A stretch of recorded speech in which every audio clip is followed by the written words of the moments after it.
do these boats always have to dock in the cold gray draw? Yeah, there ought to be a law making them stay out there till after breakfast anyway. Don't worry, Barney. After today, you'll be shooting that one-eyed monster of yours for Uncle Sam. Yeah, and you'll be seeing plenty of cold gray dawns then, brother. And you'll find out that the signal corps does a lot of other things besides call signals. After 10 years in this racket, it'll be a vacation. A simple soul, isn't he, boys? Woo!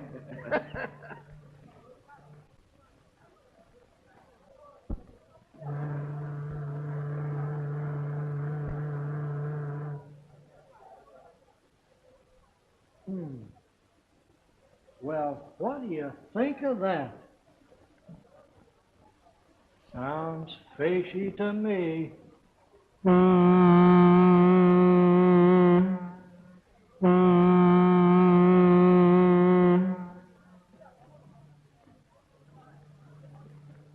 You're Dr. Randall, no? Yes? You're here to meet Agatha Brewster, aren't you? Well, I thought so.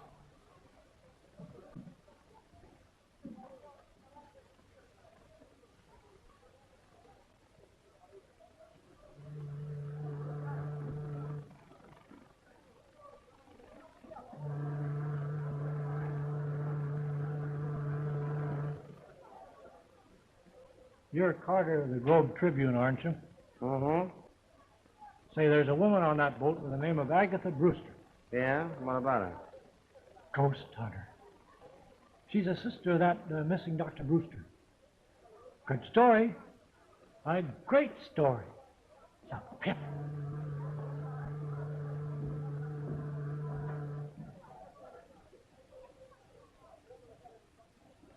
Hey, what gives, Jeff?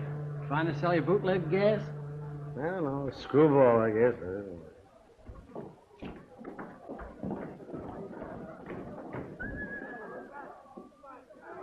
That's her over there with the fur piece.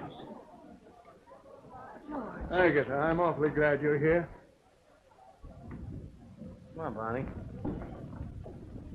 George, it's terrible. What happened? Miss Brewster, Yes. I'm from the Globe Tribune. Well, Miss Brewster's too upset over her brother to give an interview right now. yes, all the time. Oh, well, may we have a picture? Go ahead, Barney. Pretty smile now. Smile. Oh, excuse me. Thanks. About that interview, when may I see you?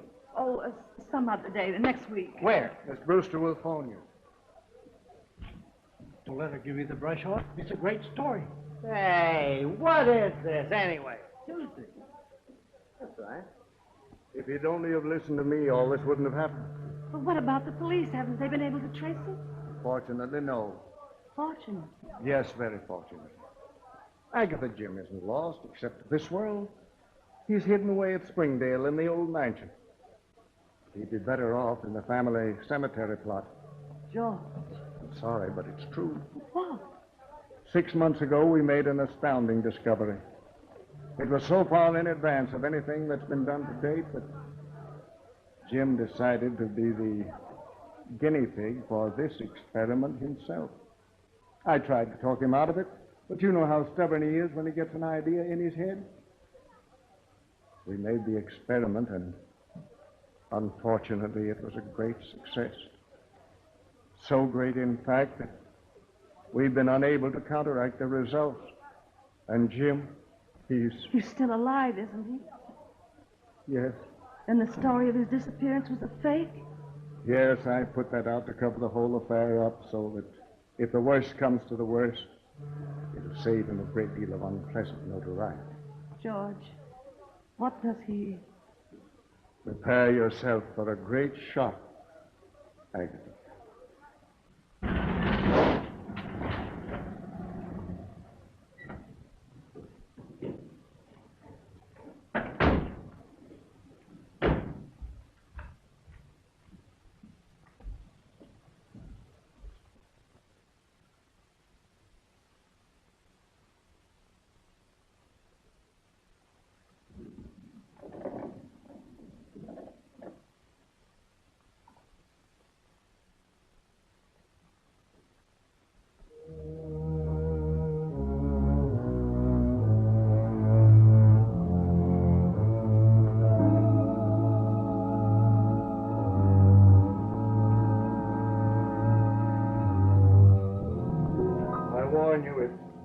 frightful.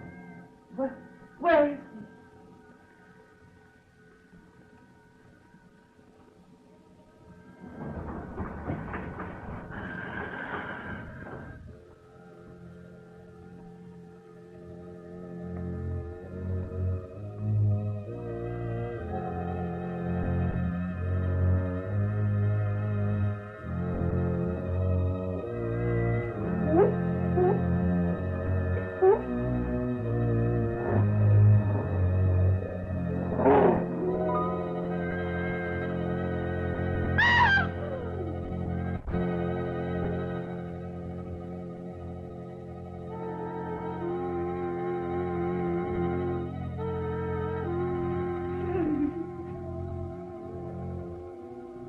Agatha.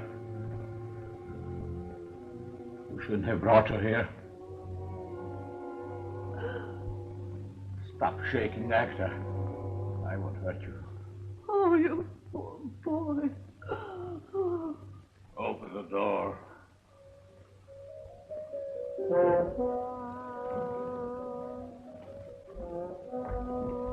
Get back here!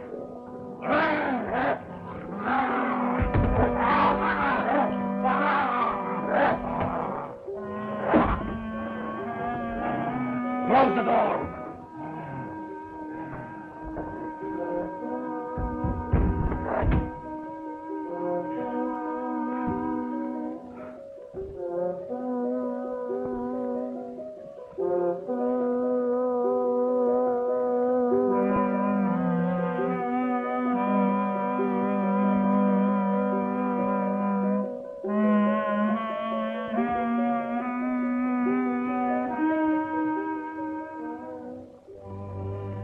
What a mess I made of things.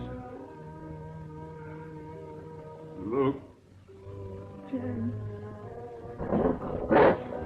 Wife!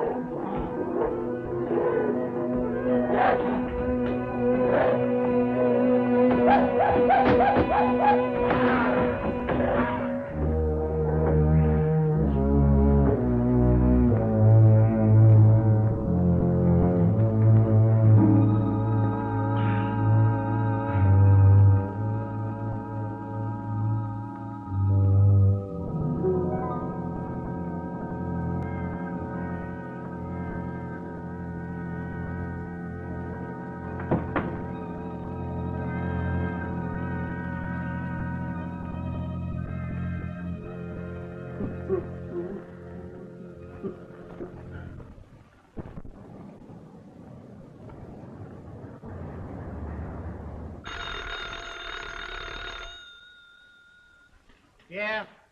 How are you coming with that ghost yarn? I couldn't get a thing out of her at the boat. Now I'm going through the morgue. Boy, is she a screwy dame. I don't want that junk. I want a personal interview. And get me some more pictures. Good one. Barney's smell. I'm sending someone down to replace him. Name's Billy Mason. Okay, Chiefy. Now hop to it. And don't call me Chiefy.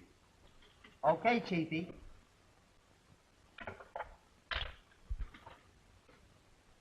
Going into the Army has sure done something. Well, it's out of focus. It's underexposed and overdeveloped. And besides, there are two pictures on the same negative. Is that all? Yes.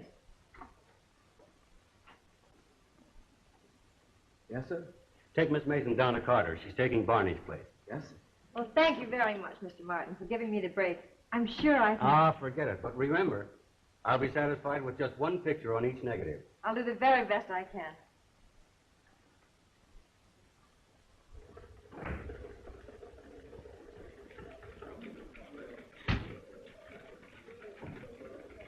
Carter? This is Billy Mason. Okay, sit down, take the load off your feet. I'll be with you in a minute.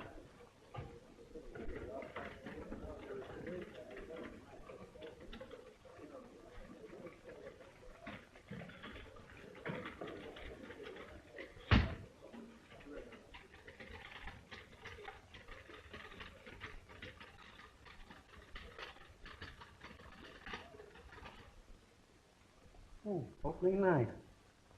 What went by when I wasn't looking?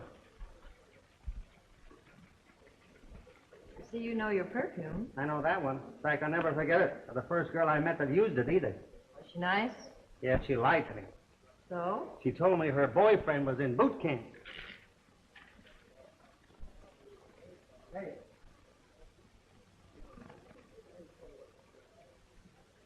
Okay, Mason, let's go. Mason! I'm Billy Mason. Huh? I said I'm Billy Mason. I'm taking Barney's place, whoever he is. Well, why didn't you say so? Come on, let's go.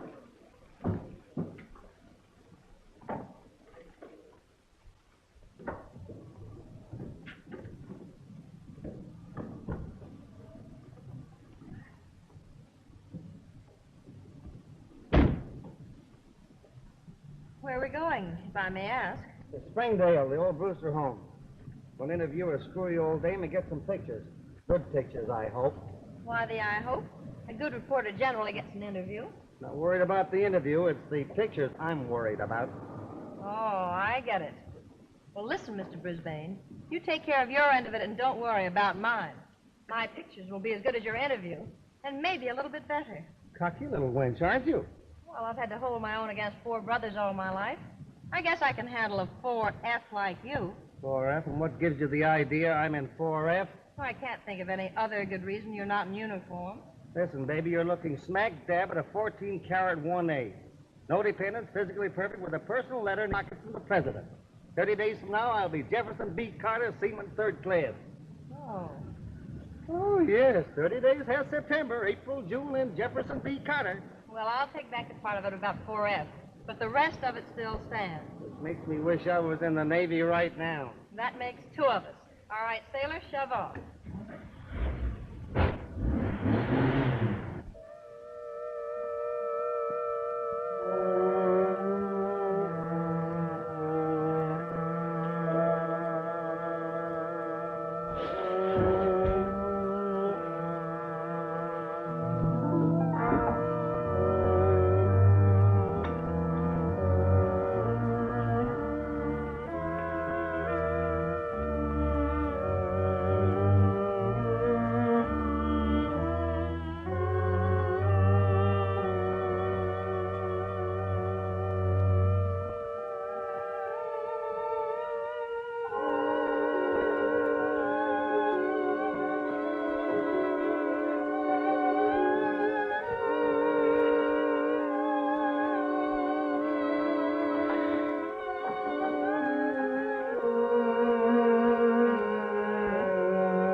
You have no idea what I've gone through in the last 3 months.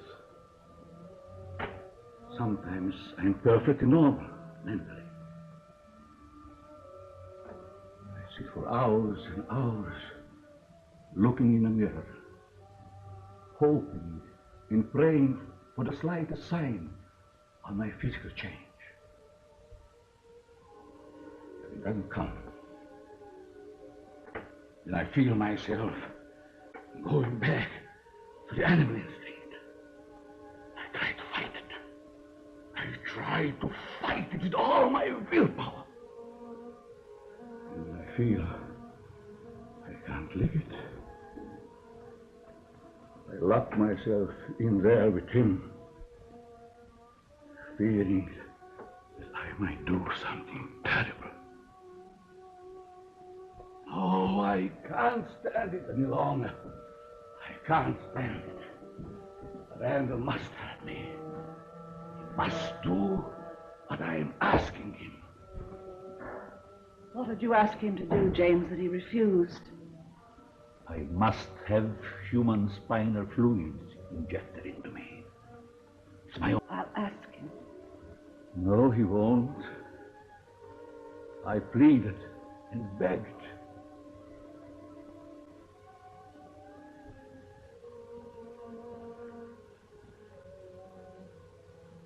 James tells me you refuse to help him any further. Did he tell you why? No? Then I'll tell you. I'd have to commit murder to do it. Murder? Yes, cold-blooded murder. You see this spinal fluid that might cure him, and there's a great possibility it wouldn't. It's just a chance, you know. That fluid must be taken from a living person, and the ticket means instant death. Oh.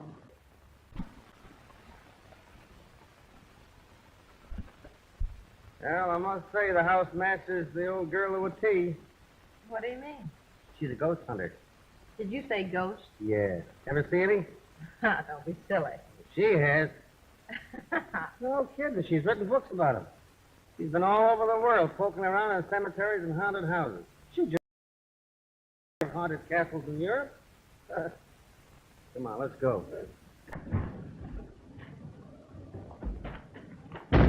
Oh, get my camera. That's your job.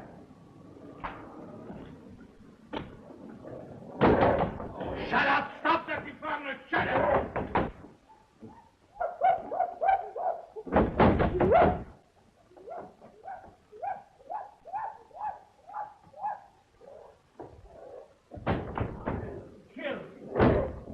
Well, here's a chance for you to...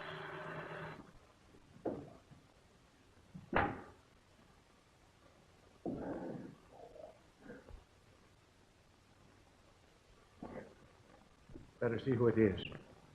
It may allay any suspicions those screams aroused. Jim has probably seen who it is in the televisor. He won't give himself away.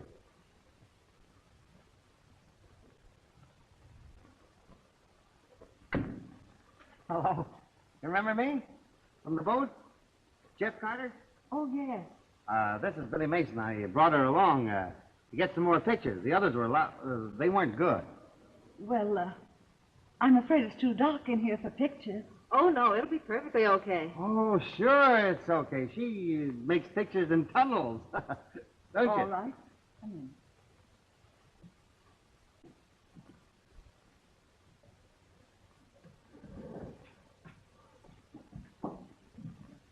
I'll be going, Miss Brewster. Just keep on with the prescription I gave you. Oh, I will, Doctor. Won't you come into the library?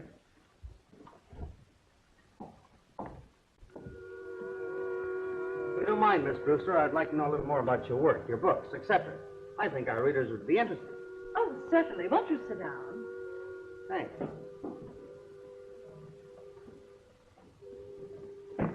I hope you'll pardon the appearance of this room, but I don't dare change a thing.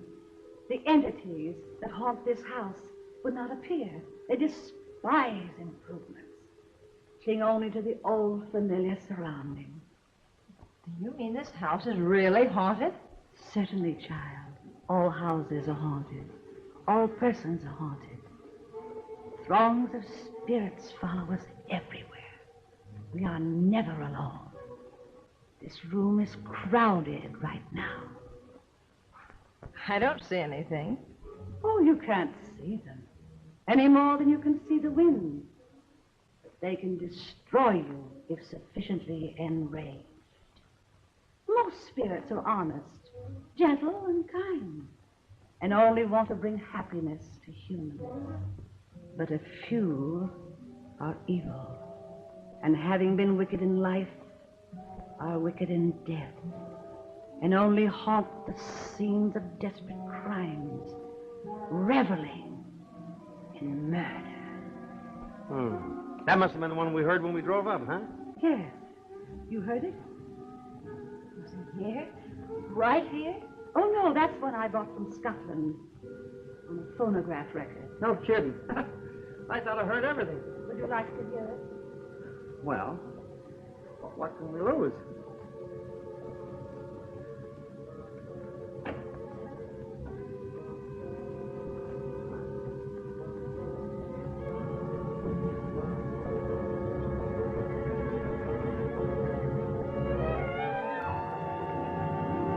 This spirit in Scotland is known as the Galloping Ghost of Glenraven.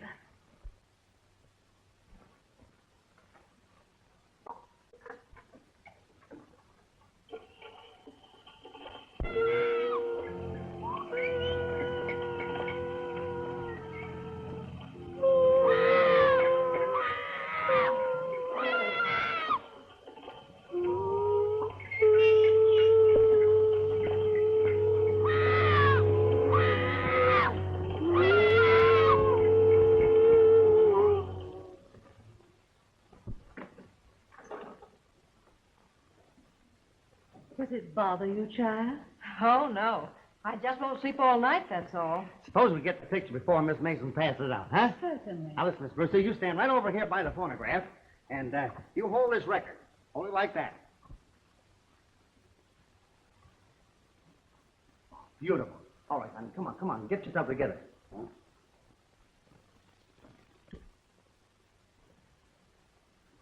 Thanks very much, Miss Brewster. Oh, just a moment. One more. Seated, please.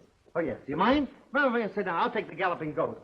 Now, you sit there and try and give me a pose like you were hunting for a goat. That's it. Get it. That was very kind of you, Miss Brewster. I'll send you a couple of those pictures. I bet you look great. Come on, honey. Let's go.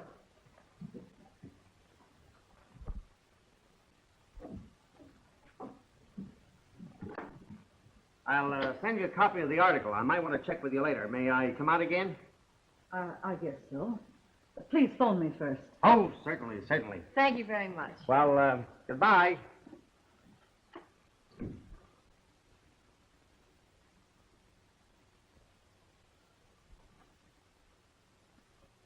James, are you mad to come up here? What did Randall say? He will not be a party to a murder. He's going to let me go through life like this.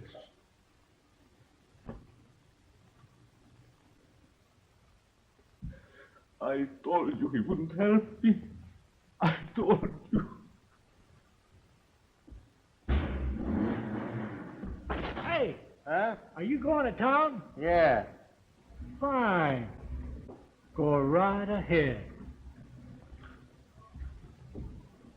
That couldn't be the galloping ghost himself, could it?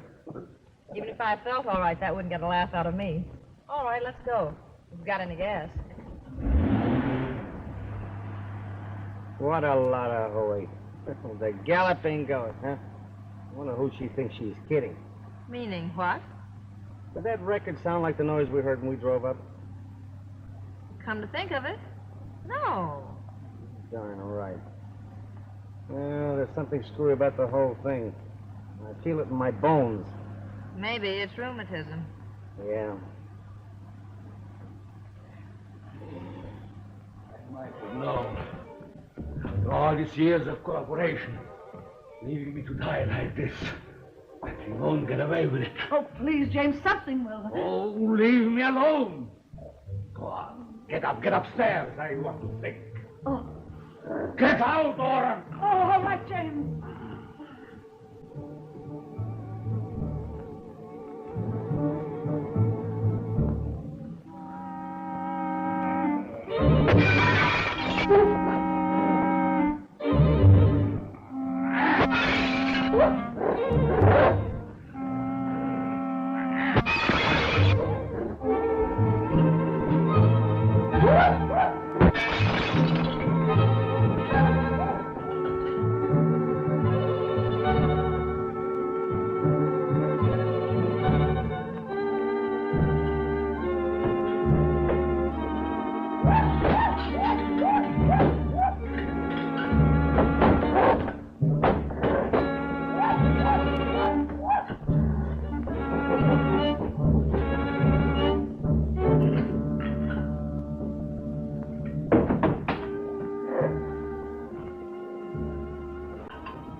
Are you completely insane? How did you get here? Perhaps our experiment has taught me new tricks. Are you alone? No, my butler's somewhere around. Why did you take such a chance? I had to, Suppose- George. I had to. I'm desperate. You must help me. Get me the fluid. Do you realize what you're asking me to do? Murder. Oh, call it what you like. Call it what you like. But I must do it, Lloyd. It's my life against somebody else's. And I don't want to live the rest of my life this way. And I won't. I'll...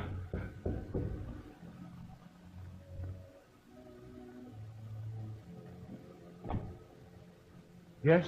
Someone from police headquarters to see you, sir. All right. Ask him to wait in the library. I'll be right there. Very good, sir.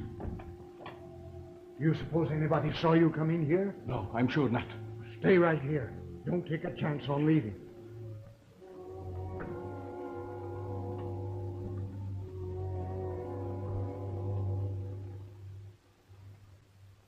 Oh, the captain sent me over to get some more dope on that Brewster disappearance case. But I've already told him all I know. Well, there's a few things I'd like to check on. Very well. Claim the last time you saw him was Thursday, is that right?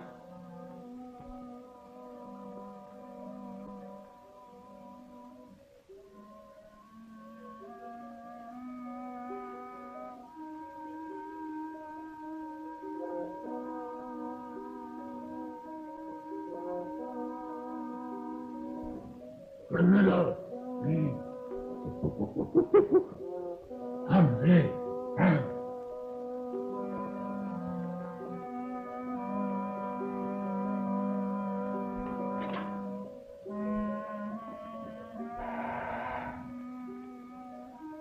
Weren't you?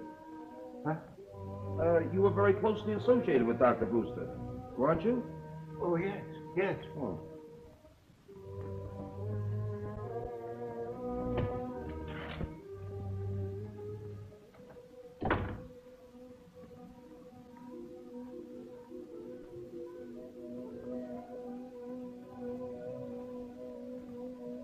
Hello, Townsend. Dr. Brewster. Yes. Dr. Brewster.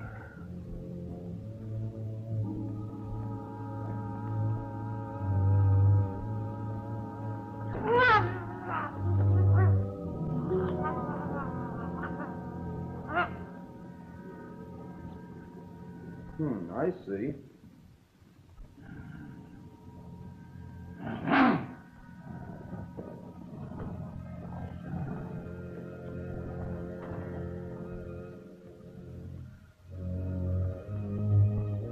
Perhaps I could drop in tomorrow sometime and... Oh, there's just a few more things. What'll I get this down?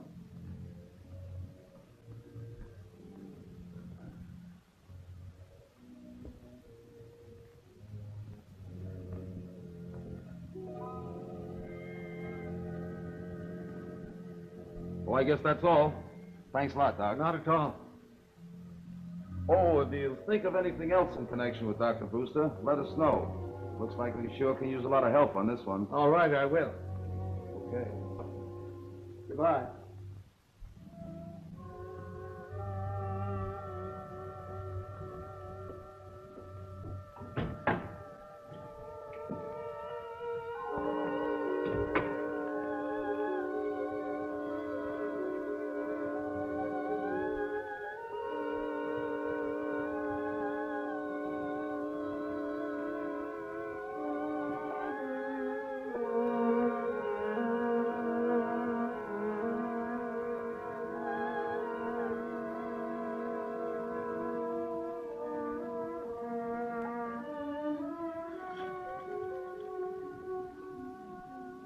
Get me the police. Did you have any callers tonight? No one but one of your men. Who was that? I don't know. I didn't get his name. Came about the Brewster case. When did you discover this? Right after he left. You mean this happened while the cop was in the house? Evidently. Townsend admitted him. Yeah? Where's Townsend now? Right there. Oh. How about it, Jack? Strangulation, and by someone with terrific strength. By the looks of the marks on his throat.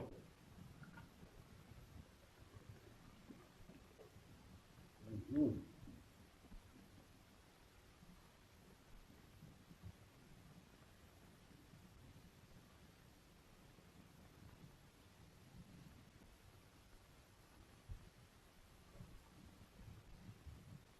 Whoever did it sure needed a haircut. Sure looks like it. Hello. Say, isn't that the guy we saw at Brewster's? It does look like him, doesn't it? Yeah. Here, those pictures. Okay. What's happened to him? Just lost his butler by strangulation. Cops are trying to pin it on an ape. Can you tie that? Here. Well, I see you got something on the film anyway. Now, listen, old man River. Uh-oh. Trying to pull a Barney, huh? What do you mean? 2 pictures for the price of 1 again. Look at that. Where? Right there. Well, I never saw that before. What is it? How did it get there? Looks like a gorilla to me. A gorilla? Yeah. Don't if it don't. Well, what heading does that come under? Trick photography? Is it a gag? No, I didn't do it. If it's in the picture, it was there when I shot it.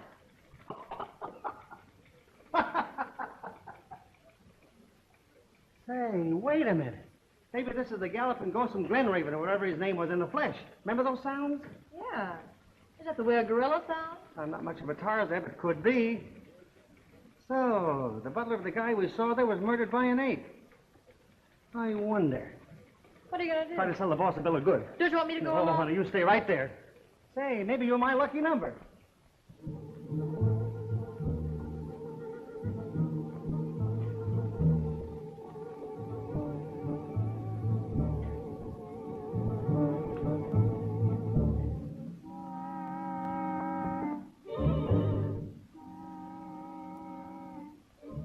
Randall, come yet?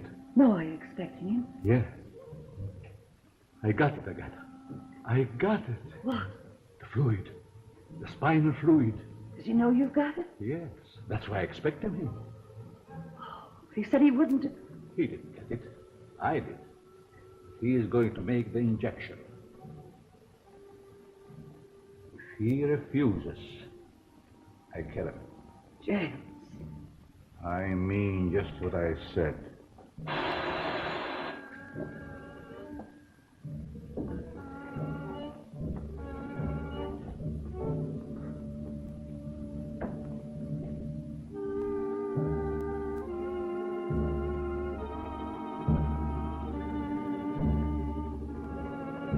Dr. Randall in. Tell him he's wanted in surgery.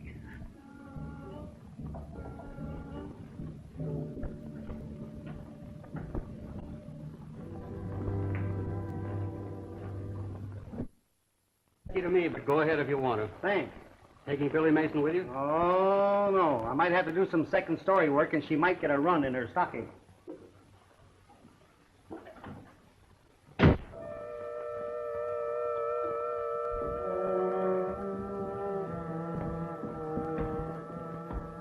Jim, do you realize what you've done? Yes, yes. What about it? I've got it, and I have a chance to be cured. That's more important. Even if it cost a man his life? Yes, it's my life I'm thinking about.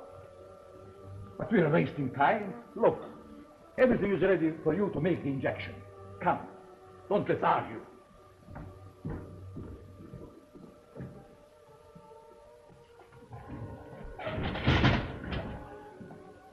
Jim, I lied to the police to save you yesterday and made myself almost as guilty as you are. But I won't incriminate myself any further. I'm through. Oh, no, you're not. Threats will do you no good. If necessary, I'll go to the police and tell them the whole story. You'll do as James says. Go on, hurry. Ready, Doctor?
works.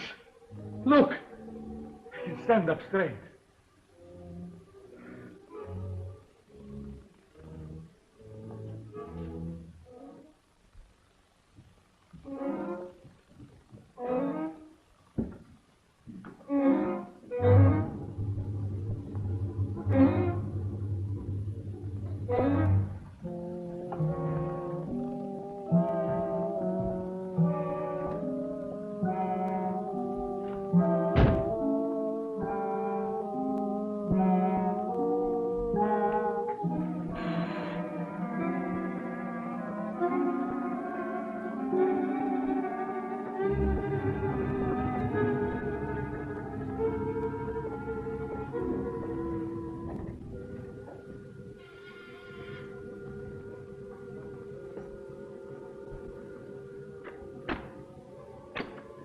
Just that old pest of a newspaper man again, Miss Brewster. I thought you said you'd phone before coming back. I did. But your phone seemed to be always busy. Or out of order, maybe. Have you tried your phone lately? It could be, you know. Oh, those things get out of order. Funny thing, I know a fellow that had a telephone that was always out of order. Well, shall we go in with the galloping ghosts?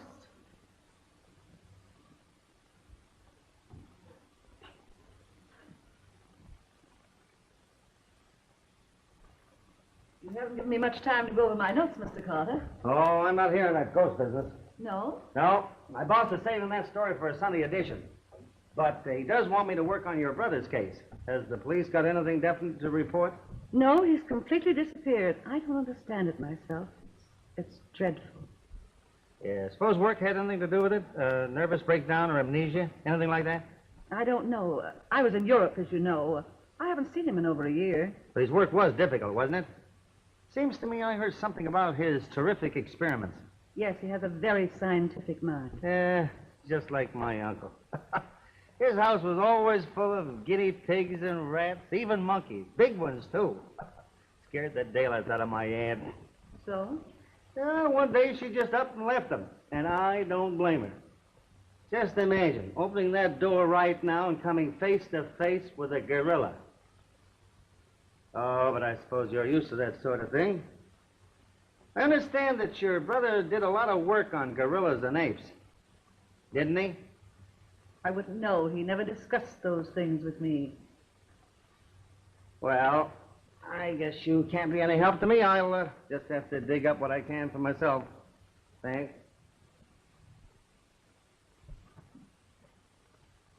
Oh, by the way, Miss Brewster, did your brother have a laboratory here in the house where he worked? Not that I know of. Okay, I thought maybe I'd find something there that might give me a lead. Well, thanks and goodbye. Bye, Mr. Carter.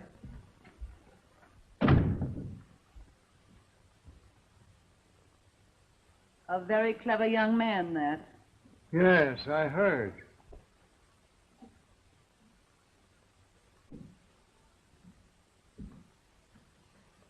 George, do you think the fluid will cure James completely and permanently? I don't know. But it's useless for him to look to me for any more help. I warn you, I'll go to the police first.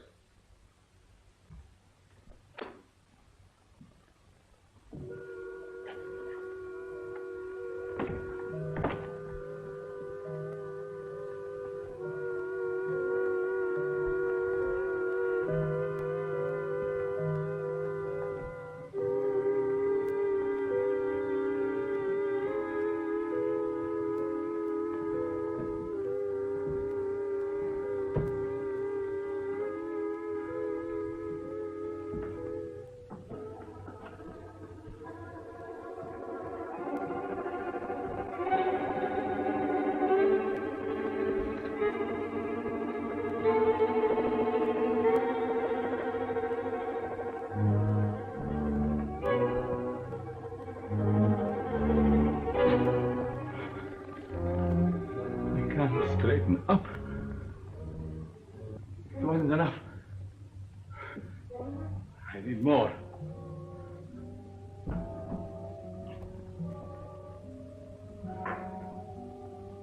George!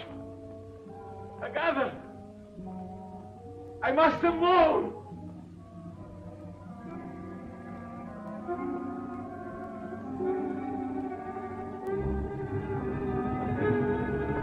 That's it. I need more.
Go down that way if I were you.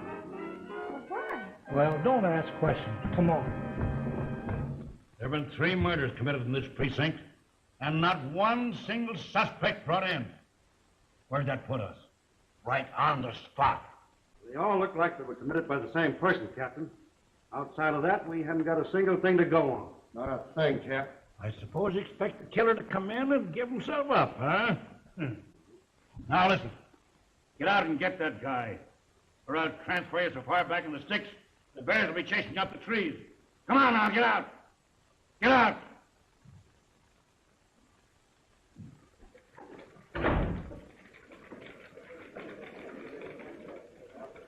Comfortable? Well, hello, stranger. Where have you been all week? I thought your draft board had caught up with you. I've been parked in the bushes outside the Brewster home so long I nearly took root. Waiting for the galloping ghost to go by? No, I've got a hunch there's something screwier than ghosts in that joint. Well, why didn't you let me in on it? Because if my hunch is correct, there's no place for a babe in the woods like you. Oh, by the way, if you need any more bobby pins, you'll find mine in the second drawer. Thanks.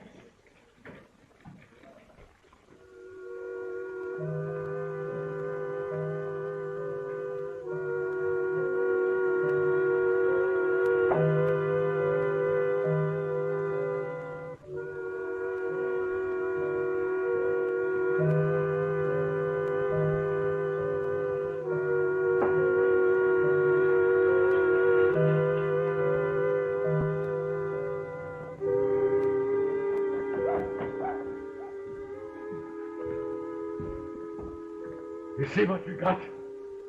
Plenty of it this time. Plenty.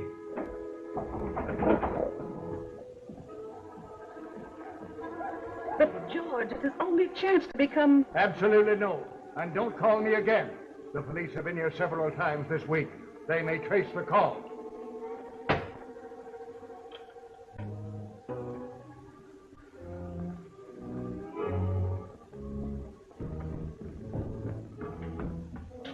Well, what did he say? How soon will he be here? He's not coming. He's not coming. That's what he said. But he must. The food is all ready. It won't keep. Go. Tell him that, quick. It won't do any good. He won't do it. He won't do it. He won't do it, huh? All right. Yes. It doesn't matter. James, what are you going to do? If he won't come here, I'm going to him. But you mustn't. The police are watching him. I don't care. I'm going.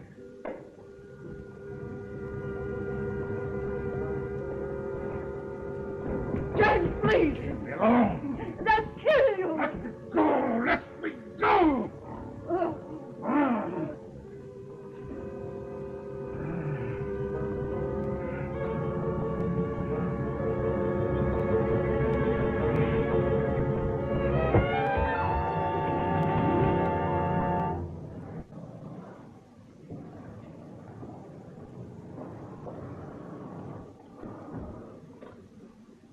Oh, it's you. Yeah. Were you expecting someone else? No. No, that is, come in. Mm-hmm. A little touch up on the hair, a new pair of lips, and you're as good as new. Where are you going? Back to my listening post. Brewster's? Uh-huh. Can I go with you? Uh-uh. Well, why not? No place for little girls. There's too many snakes, frogs, and lizards. Big ones. Big as alligators. And besides, if I have to run, I don't want to wait for you. Oh, don't wait up for me.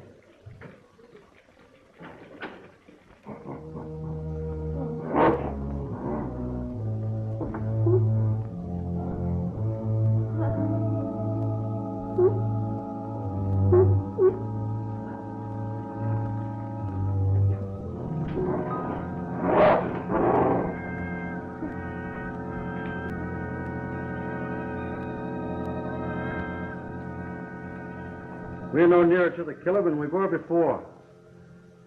Yes. All right, we're coming in. Come on, Jim.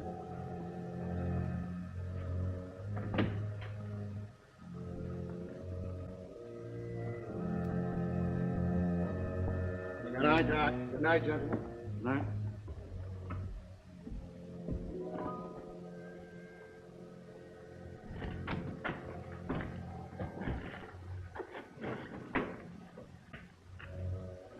All right, let's go. No, I've got a hunch he's expecting somebody. Let's wait around and see.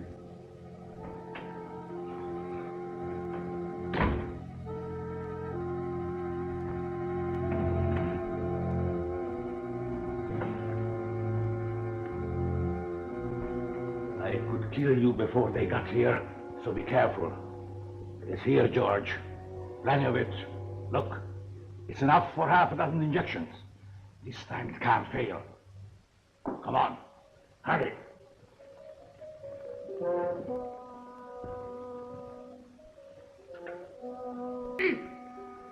All right. Good. Here.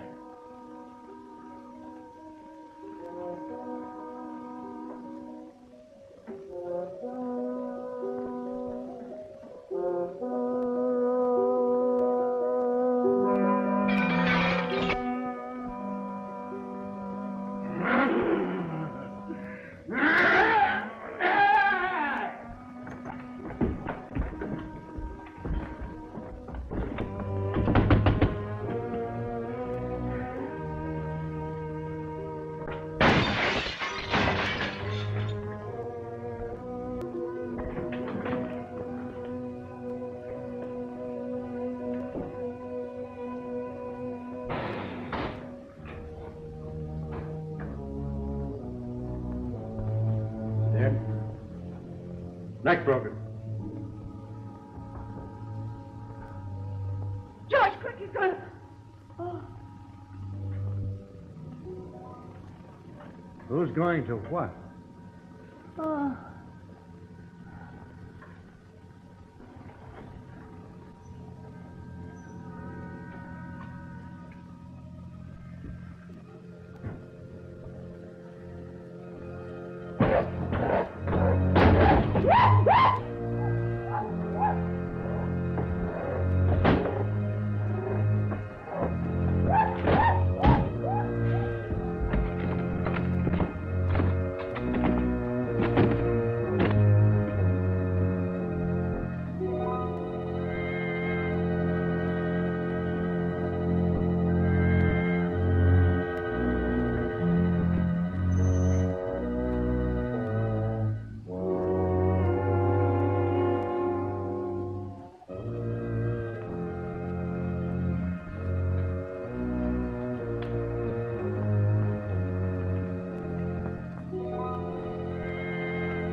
Jeff. Oh, Jeff. Jeff, honey. I didn't know it was you. Jeff, please wake up. Jeff, talk to me. Billy, answer me, honey. Talk to me, Jeff. Jeff. Oh! Oh! Oh, help! Help!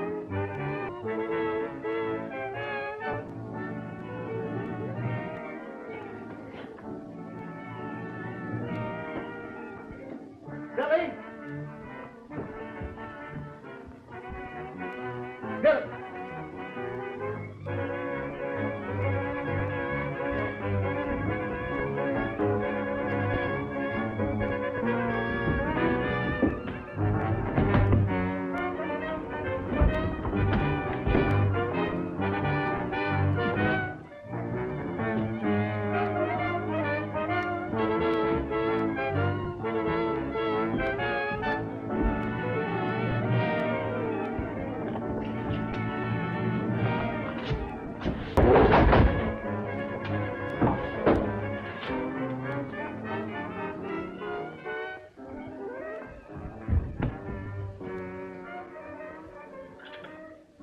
Come on, baby. Give me the place.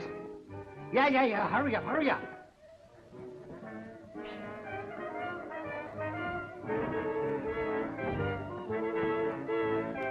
You came to Randall to warn him about someone. Now, who was it? Brian speaking. What? What? Okay. Okay. Get over to the Brewster home as quick as you can. There's trouble over there. Take her with you. Come on, lady. Come on, hurry up.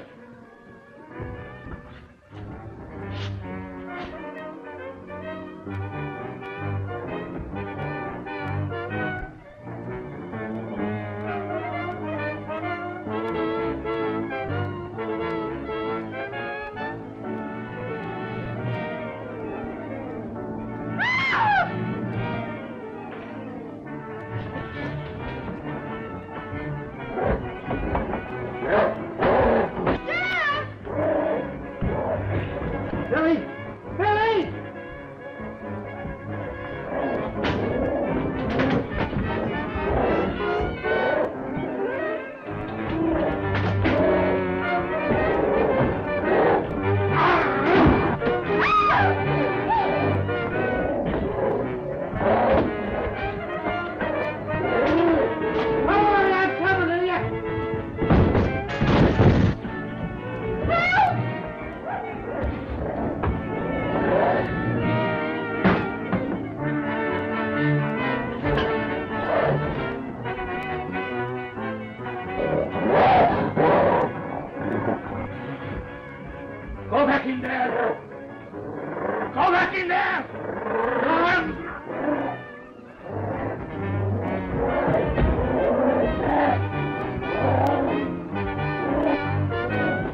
Finnegan, stay here.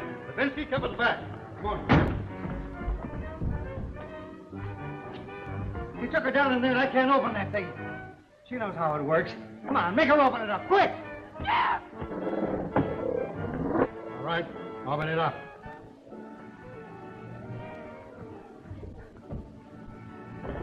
Look, Jeff!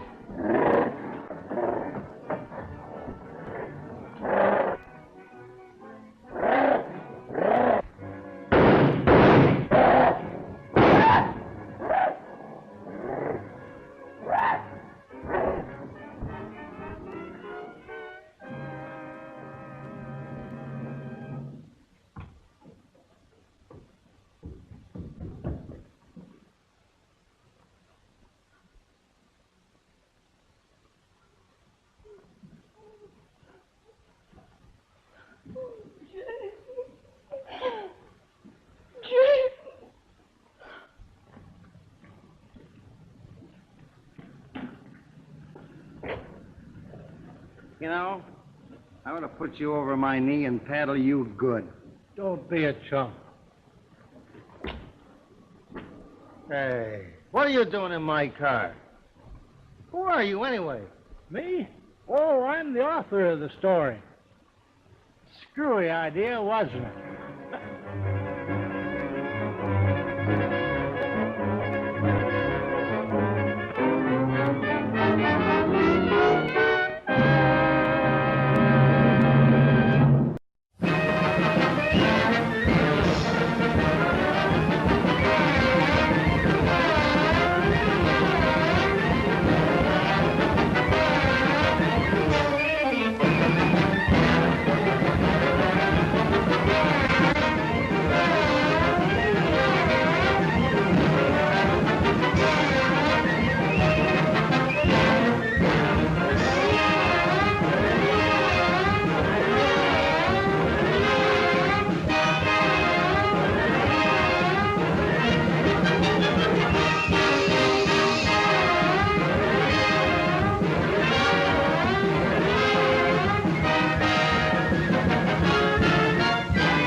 Hello, boys.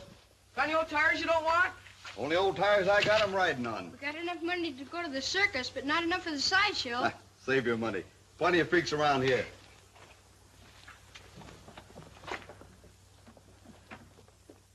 Hey, you think they got all the things they say they have? Sure, the man told us.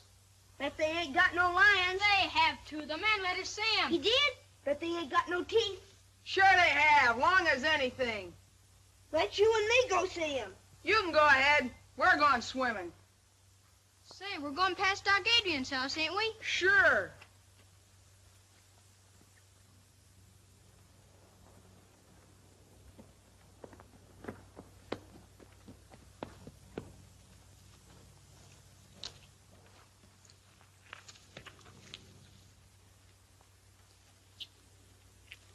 We going right by the front of the house? Sure. What's the matter? You scared? I ain't scared of no crazy doctor. Well, if you're coming, come on. Wait, you see, it's this way. If I don't get home for dinner, what? Mom won't let me go to the circus. All right, so you're...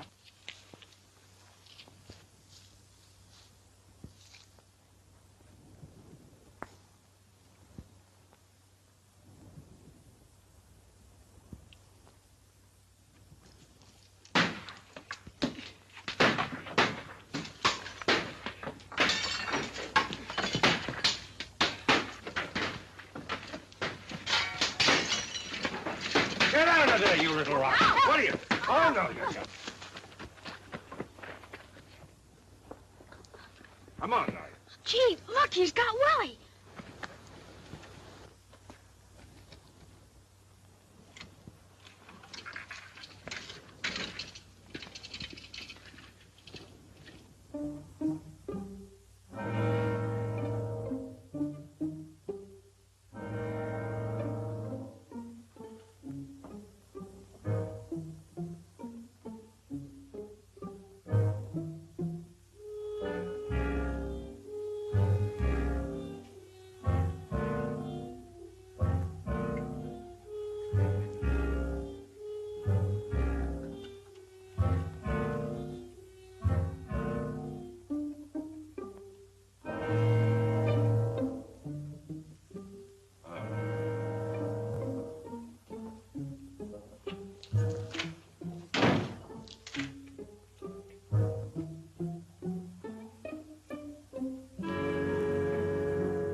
I can't understand why they don't do something about Doc Adrian.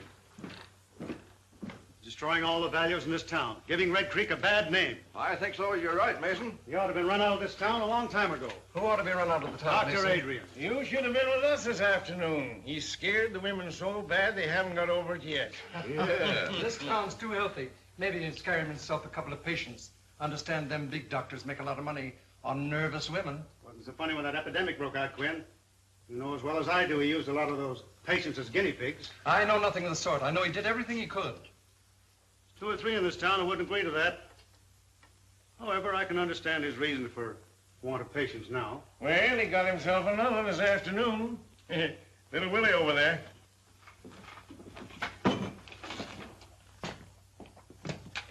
He ran after me, hurt me, and I wasn't doing nothing. Poor child. I think you're all yellow. She's right, and none of you got the courage to do anything about it. His patients die on him, and now he's hanging around Miss Clifford's house experimenting with Francis, I guess. You make a poor critic, Mason. Your greed hasn't done this town any good. You doing preaching? Little preaching wouldn't do you no harm. What with the people you squeeze dry and the usury you charge on your loans? No, I don't ask him to borrow. I guess there's an answer for that also. But I think it'd be wasted on you. Business is business, Quinn, and you know it. Besides, we weren't talking about me. Why don't we kick the doctor out and be done with it? I'm ready any time you're willing to start it.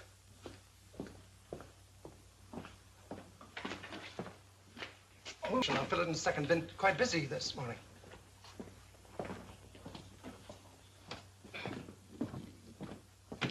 I'm sorry to delay you, Doctor. Perfectly all right. I can fix it myself. It's none of my business, and maybe we men of science think different from other people, but if they ever find out in the village what you've been doing... You mean about the animals?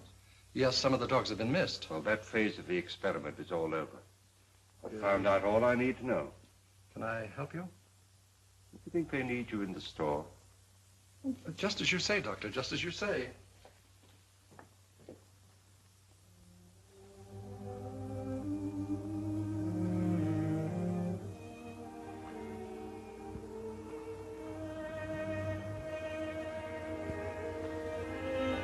Well, that's good. Enjoying the last of the sun, huh? Oh, Doctor. Sit down. Thank you. Oh, how's my girl today? Oh, you're all dressed up. Danny phoned. He's coming over. So early? He can't come tonight. He's going to the circus. Oh, yes, the circus. I almost forgot. I've got a present for you, Francis. Doctor? Well, now, don't get too excited. Just you wait till you open it. It isn't anything at all. A jewelry case. Oh, Doctor. Oh, it's beautiful. But why so much, Doctor? You gave me a birthday present last month. So I did. Well, this is a make-believe birthday, just as you're my make-believe daughter. I couldn't save her, and I couldn't save her mother.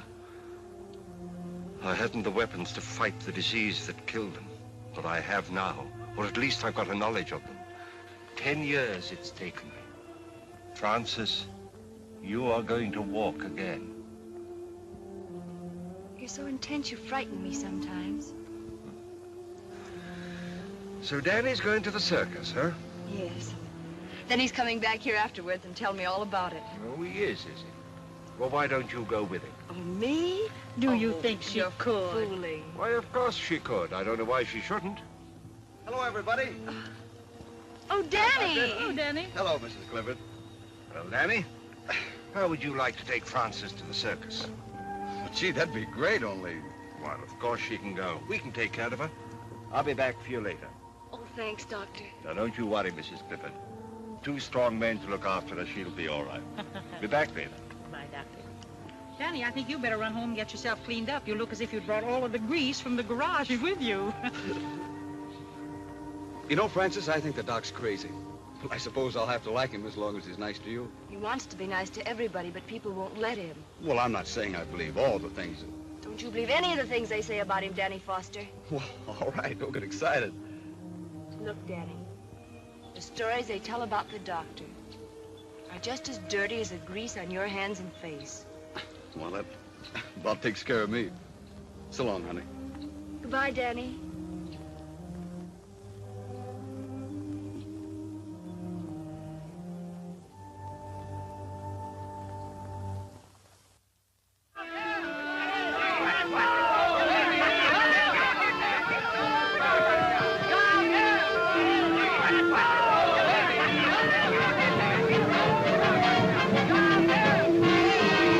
Stay with it, Doc. Don't let it throw you. Careful. There you are. Oh, That was easy, wasn't it? All right, Francis? Oh, yes. All right. Right.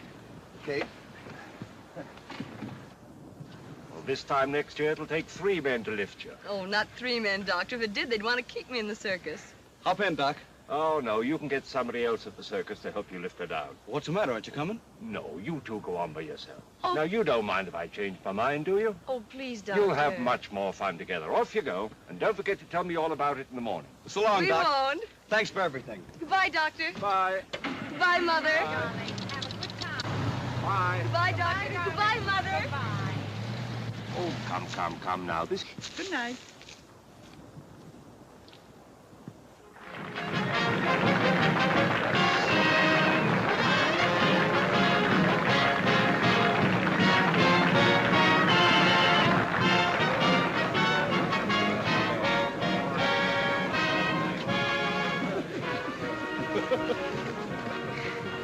Well, we made it. Hey, did you see him, Mickey? Oh, The gorilla. Did you really see him? yeah, in the sideshow. He's a big fella. Is he bigger than 3 men? That ape is bigger than 6 men. 6 big men.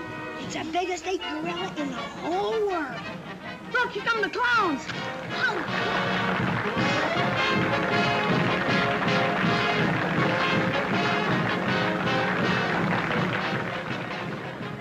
Having a good time? Yes. You don't act like it. Gee, everybody's looking at us. I'm nervous. What for? Well, out with a married man and, you know.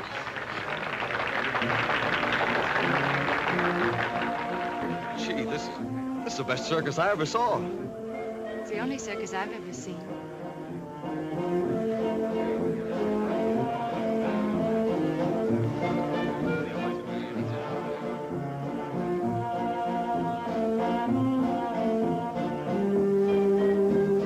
Get 'em while they're hot. Race hook. All right, officer.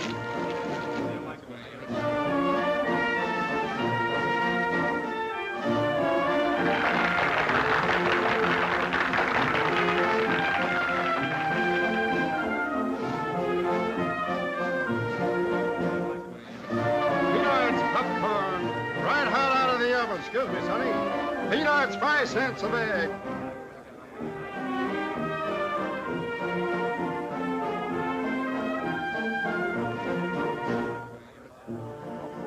Isn't she lovely? She's so graceful. Ah, she's not so hot. I saw her pass in the garage this morning. Them costumes make a big difference.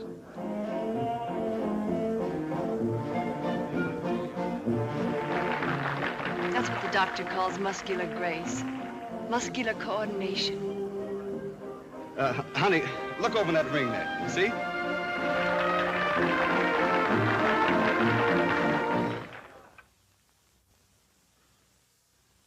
There you are. You're all right now. You'll be chasing bones in the morning. What I've done for you, I could do for men, if they'd let me.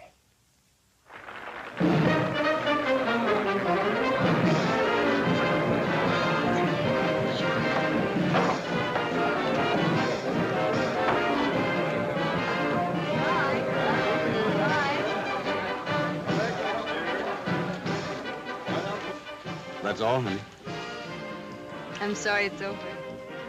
We'll never miss another circus.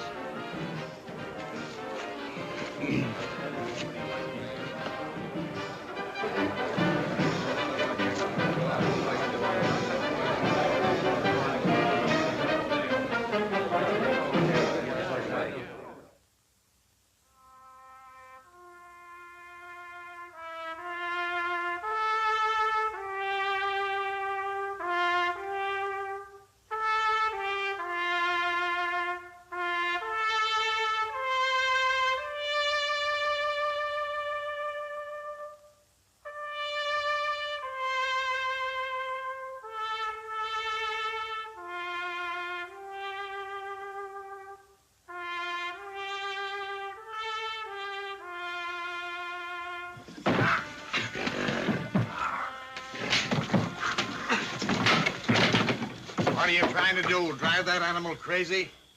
Well, he's getting mean. It's the only way I can handle him. Did you ever try a little kindness? Nothing wrong with him? Nabu. Come here, Nabu, old boy. Come on, Nabu. That's it. Yeah, well, 2 years ago, he killed my old man. And I ain't gonna let him forget it, understand? I know he did. I was right here when he did it. Because he was abusing him, same as you're doing. If you don't watch your step, he'll get you, too.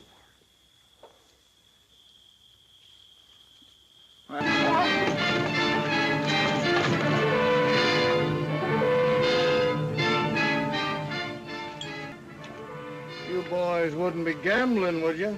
Oh, no. Sheriff, take me in. That was a fine show you fellas put on. You was the funniest clown I ever seen. Oh, I rode a horse. He was the clown. He was? Yeah. Oh, he looks like a judge.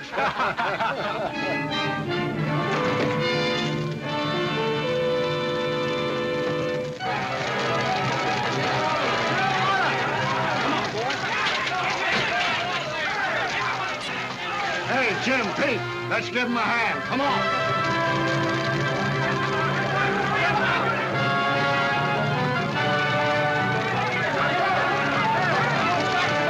Can't handle it. Send an alarm. Get the animals out.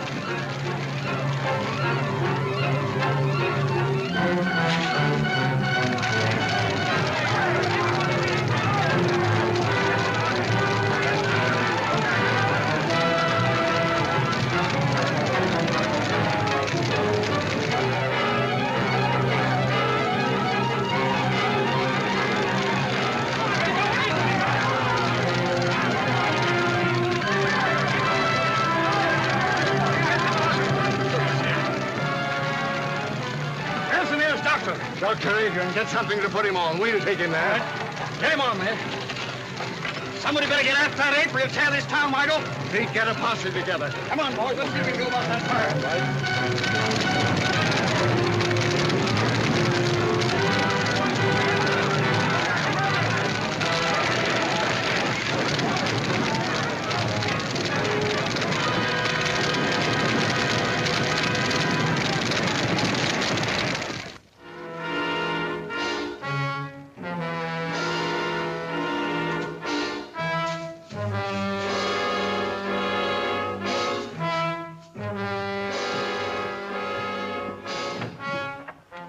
Man badly hurt. Sorry to bother you, Doctor.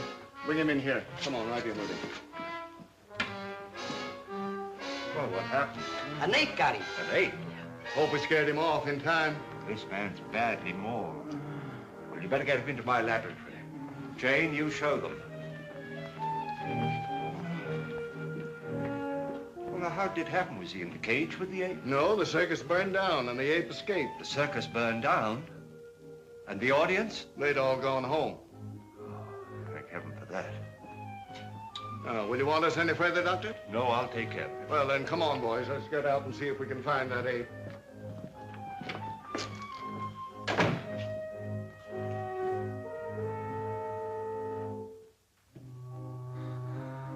Don't let him get at me, mister.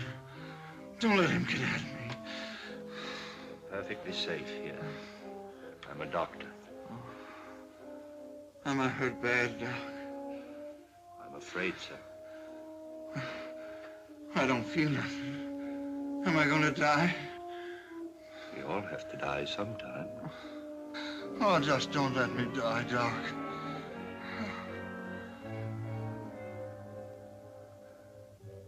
Man. The highest kind of animal.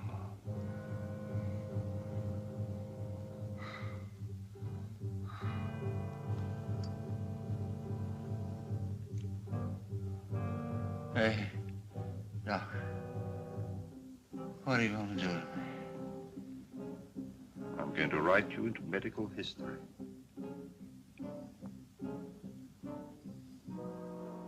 I'm going to keep a promise.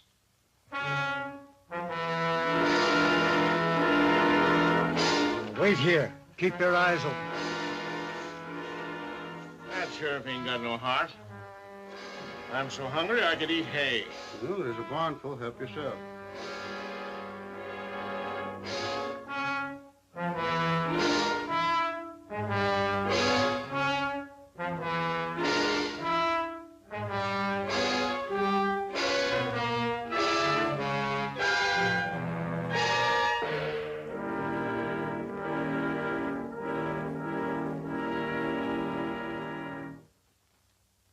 George, you take your fellows and search the country up around Carter's farm.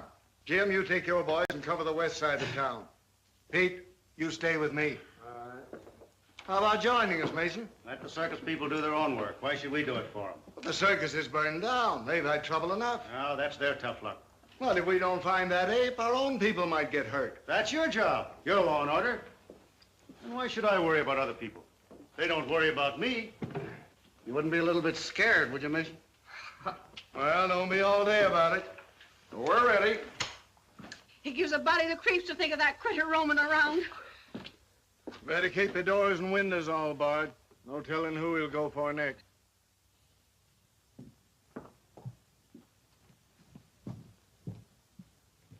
Are you all right, dear? Mm-hmm. Want some more? What you thinking about? I was thinking about that wonderful woman aerialist I saw last night. Oh, here comes Dr. Adrian. Morning, Mrs. Clifford. Good morning. Francis? Oh, good morning, Dr. Adrian. I want to thank you again for the wonderful time I had last night. It was too bad about that trainer, wasn't it? Now, don't you think about him. This is the most important day in your life. Today, we are really going to start her cure. I found the serum that I need. I'm going to walk, Dr. Adrian. I hope so. I'm not just thinking about you, Francis, but of all the other sufferers in the world, all the little boys and girls who can't go out into the sunshine and play and have fun, who have to spend their lives in a wheelchair like you. I'll do anything I can, Dr. Adrian. I know you will, my dear. It's not going to be easy. It's going to hurt. But when it hurts, don't be afraid. Just remember that when the pain is gone, it'll leave new life behind. Huh? I think we better get her ready. All right, Doctor.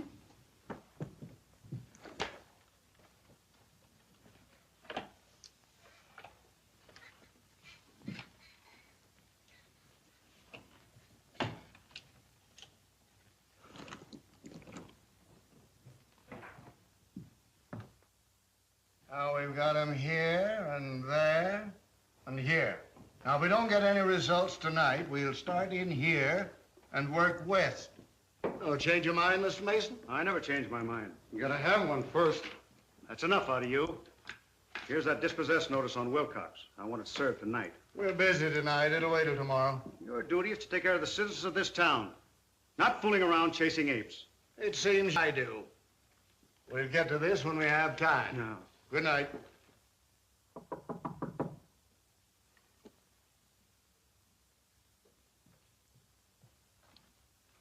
Oh, Doctor. Well, Francis? Oh, my legs. They feel like lead. I can't lift them. But you never could lift them before. Oh, I know, but I never felt them before.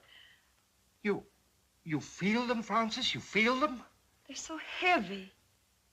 Well, that's good news, my dear. That's what we were hoping for. But it's only just the beginning. If there's any change, you send for me immediately. Yes, Doctor. Oh, Mother. Jane. Jane.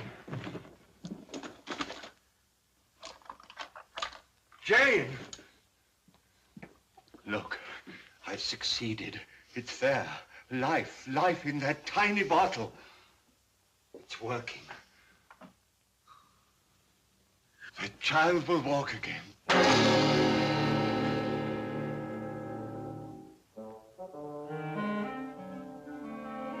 Just go.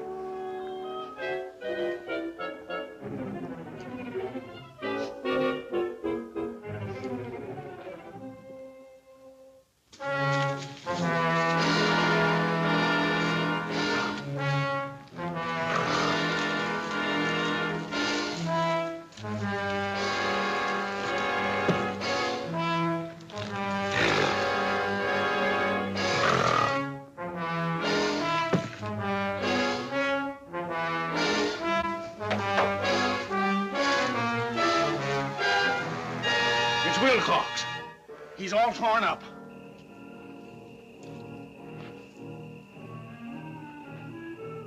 Oh, we better get a doctor. It ain't no good. He's been dead for hours. Let's notify the sheriff. Right.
Doc! Hey, Doc! Yeah, what's wrong? He ain't got Wilcox. Was there anything I can do? No, he's dead on the doornail. You better be careful, Doc. Thanks, I will.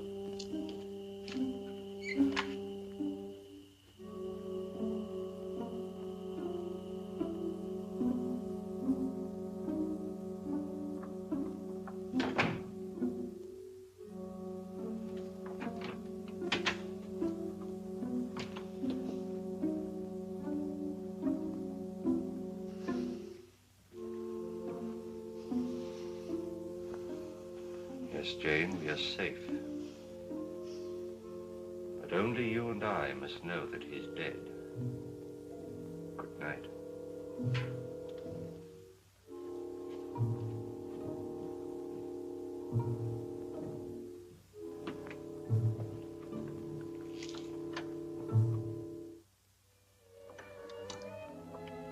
legs hurt quite a little, Danny.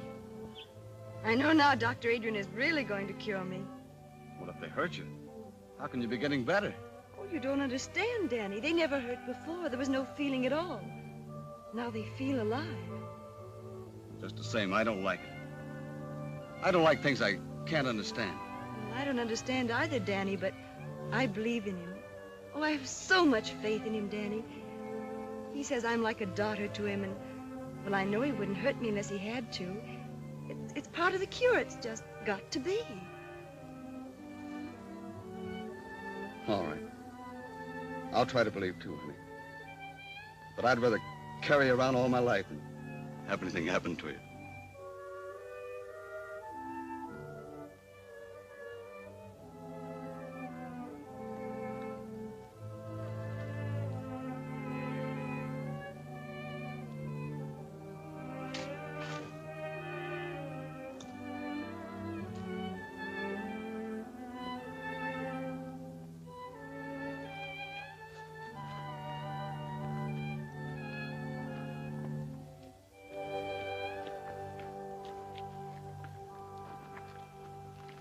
Hello, Sheriff. Any luck? Not yet, but we'll get him. Well, I hope so. Come on, boy. Come on. There, looks like they picked up a scent. All right, give it to me. There, whoa. There. Well, what got into him? Hold those dogs a minute, will you? Yeah, you bet you will. Hello, Doc. You haven't seen anything of that ape, have you? No, I haven't, Sheriff. Well, my dogs just acted as if they'd picked up his scent. Oh. Well, I better be careful. Yeah, you better be. Having trouble with insects, Doc? Yes, this is just a little mixture of my own I'm trying to get rid of them with. Well, if it works, let me know. My yard's full of them. Certainly will. Thanks.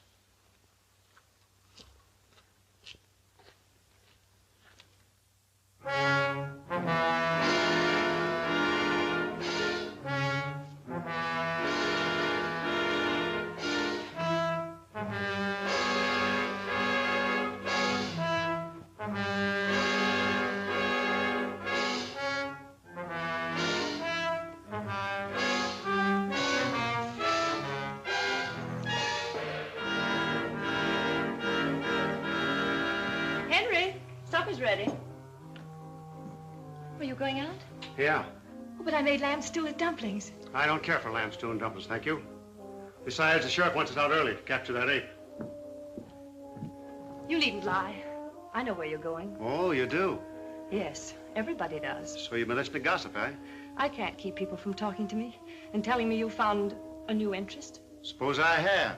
Well, there's nothing I can do about it, I guess. No, keep that in mind.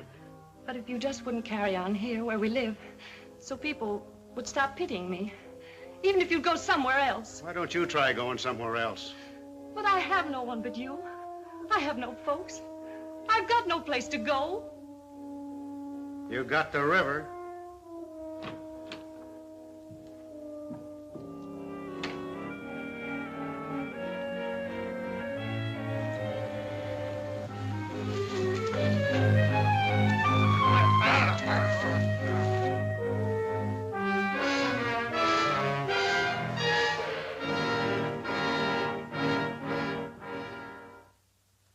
Poor Mason, I feel sorry for his widow. No, she's better off.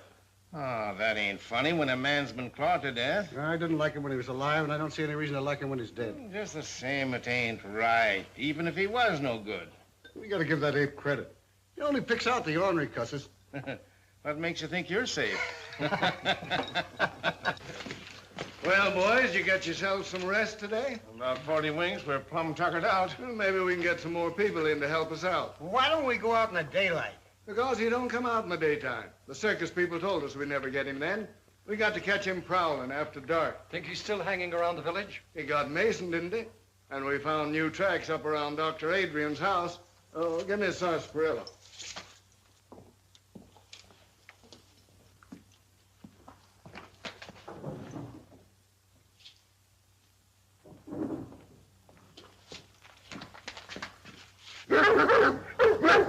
Quiet, you.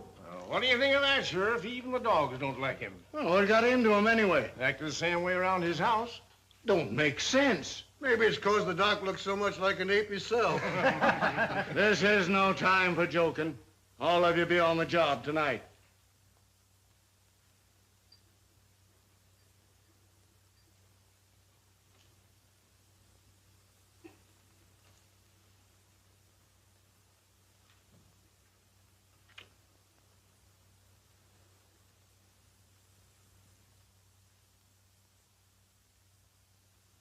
I'm scared, Mrs. Clifford. She looks almost... I'm really scared. We must trust Dr. Adrian. But we don't know. He ain't got a patient in this town. People don't just hate a fellow for nothing. Do you hate him, Danny? No. It's not hating him. It's loving Frances the way I do. If anything happens to her, I'm going down to see him. I gotta ask him. I gotta know. Danny? Danny's worried, isn't he, Mother? Now you just rest, dear. Danny'll be all right. Oh, if my legs didn't hurt so. But I'm not afraid. You aren't, are you, Mother? No, darling. I want my little girl to walk again.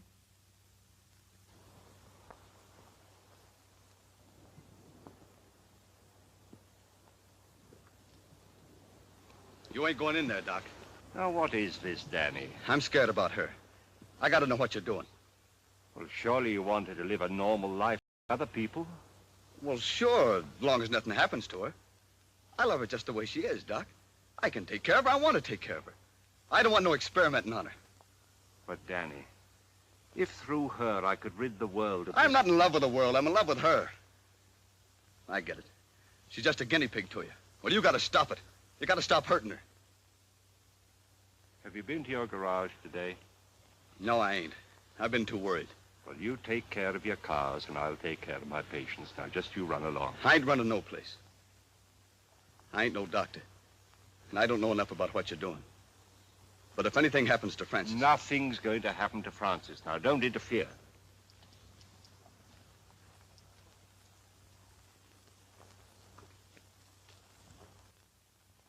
Here comes Danny with the doctor. How do you do, Dr. Adrian? Clifton, how is my patient feeling this morning? I'm all right. She's been in great pain, Doctor. In pain? Oh, that's good. Good? Of course it is. That's what we're looking for. Now, you prepare her. Work.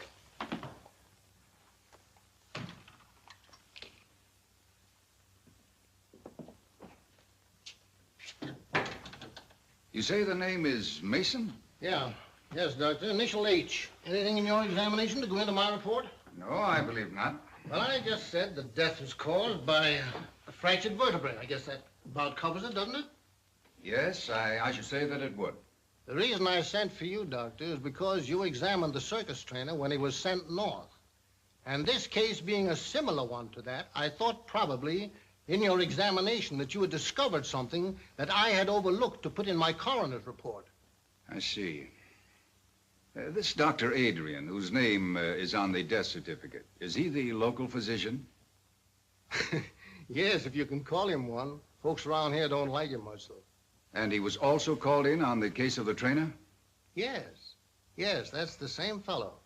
He came here during the paralysis epidemic. But the folks around here say that he experiments too much. Thank you very much, Coroner.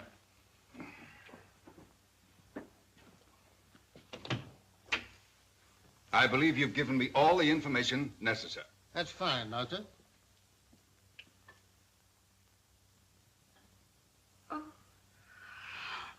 Oh, Frances, what do you feel? oh, my legs.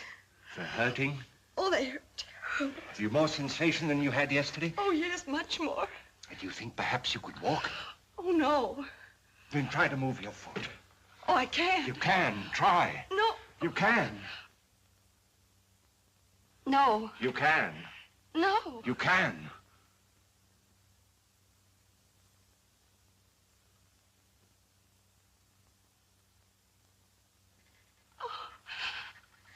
Oh, Mother. Oh. It's working. Oh.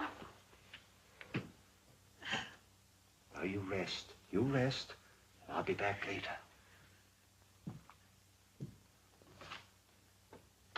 Mother, I know I'll be able to walk again. I know, baby. I know.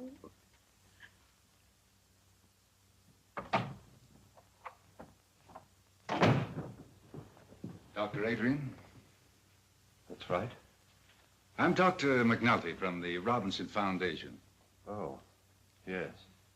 I had occasion to examine the body of a circus trainer who was killed by an ape here in this town. Yes, sir. I understand that you administered to the wounded man before he died. I did my best for him, but it was quite hopeless. In spite of the spinal injection you gave him? I gave him no injection. I just came from viewing the body of this man, Mason, and I noticed a similar spinal puncture. Did you examine him also? Well, they called me in, of course, but it was too late. He was dead. And you noticed no such puncture? Well, the body was so badly mangled that... Well, no, I didn't. I see. I understand they've had an epidemic of paralysis here. That's true. Many years ago, the Robinson Foundation found it necessary to expel from the institution a most promising young research worker because of his daring, unorthodox experiments with spinal fluid. It was 25 years ago, to be exact. Then you are that Dr. Bernard Adrian, whose definite theories... And in spite of what you did to me, for 25 years, I've been engaged in proving those theories. By what method have you been doing this? I'm not in a position to disclose that at the moment. I see. Well, I'm afraid you leave me no alternative but to report... Wait. If I could give you some small measure of proof, would you change your mind? I doubt it. Let me show you.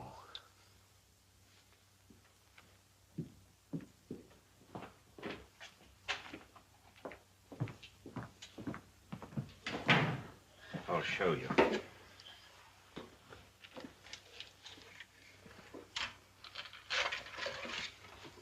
You see?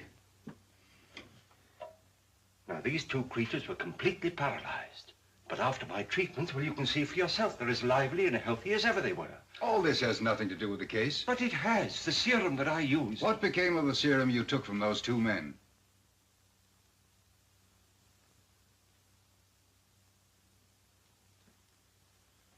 Now, you come with me.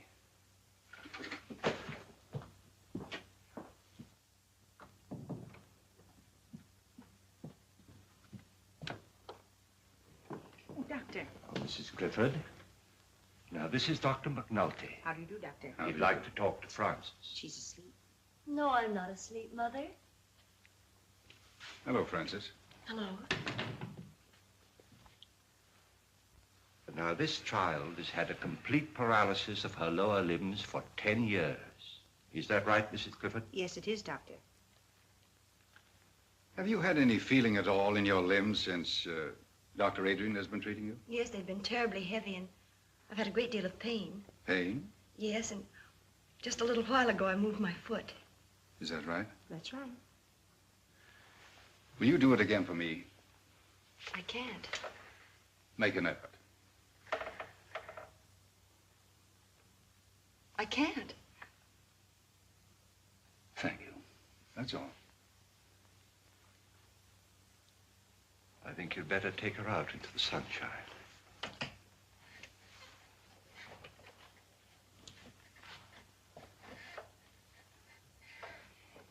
Is anything wrong, Doctor? Why, no, Frances, dear, of course not.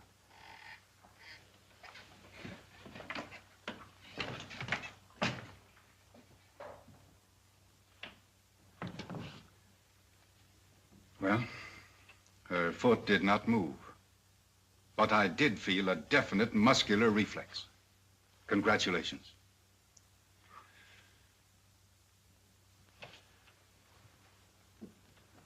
May I notify the Foundation that you'll come back to us?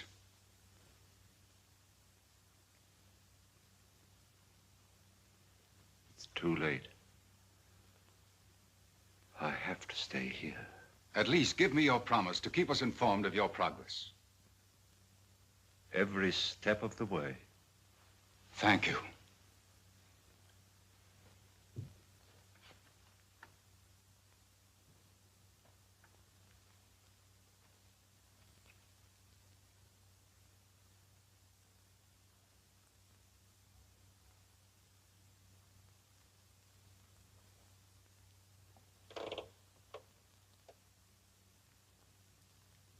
It's not finished. It's not finished.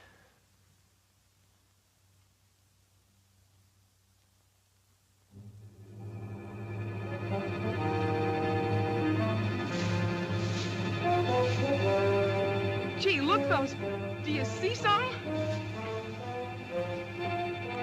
Yeah. Yeah, Doyle, you see the white of his eyes?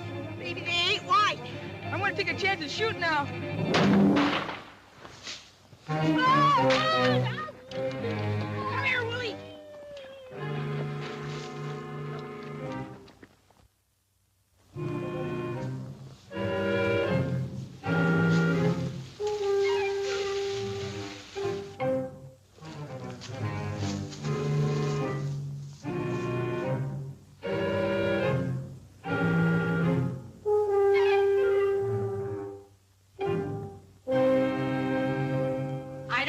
Busy you are, Jed Halliday. I want my Willie found. The idea of him wandering around in the dark with that gorilla Which loose. none of you men seem able to capture. Oh, it's all your nephew's fault. He's always leading my little Willie astray. Well, he's always under Mickey's heel. Oh, he's nothing to Now, that. ladies, we've got work to do. Your kids are just someplace where they shouldn't be. That ain't nothing new. Have you looked down in Jones's barn? I caught 'em smoking there last week. We've searched the whole town. Go take a look for 'em, Pete. They ain't far away. Sheriff!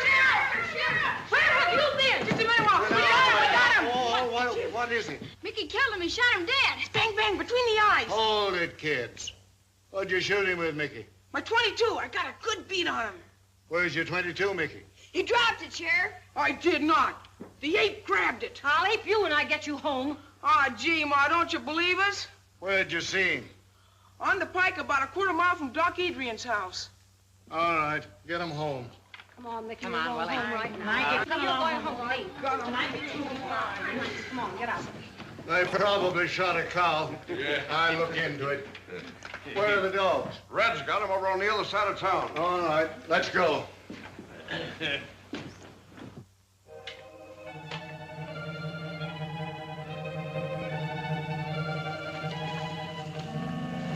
Wait a minute, boys. I want a word with the doctor. I'll be right out. Okay. All right.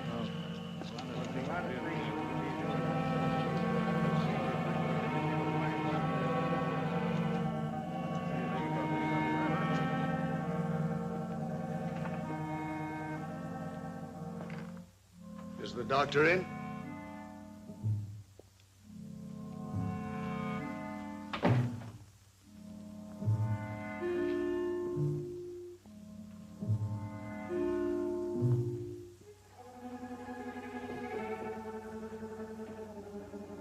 Yes?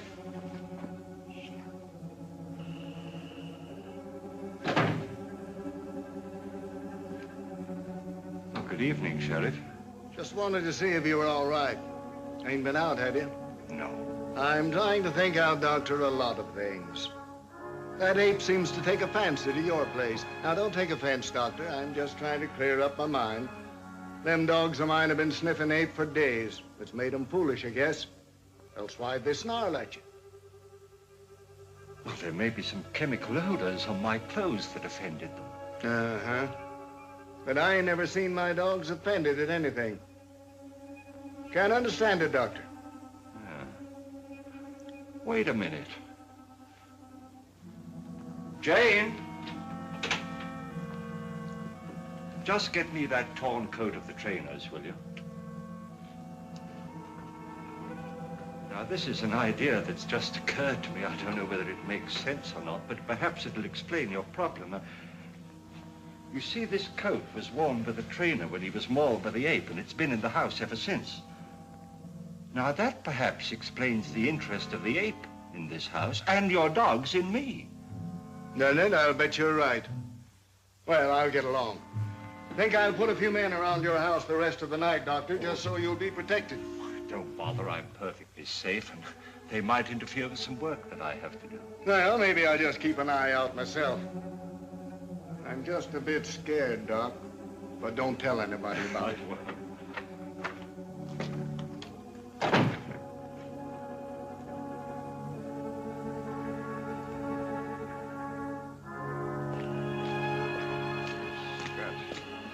This is the coat that trainer was wearing when the ape killed him. Boy, did he rip that how he up. got He over sure that. teared up in a struggle. One swipe. Well, come on now, boys. This isn't getting us anywhere. If we lay down on this job, our own coats will be in the same shape. Come on, let's get busy. Now, you fellas get back to your positions. You boys go up this way. All right, Sheriff. I'll stay here.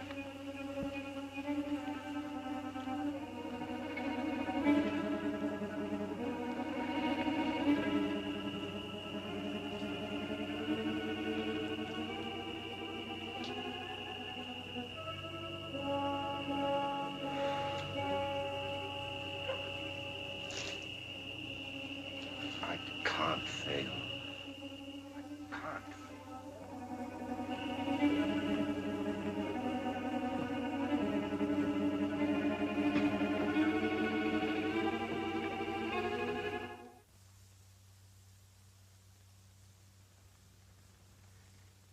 Now, Francis, dear, I want you to forget all the hours you've spent in this chair.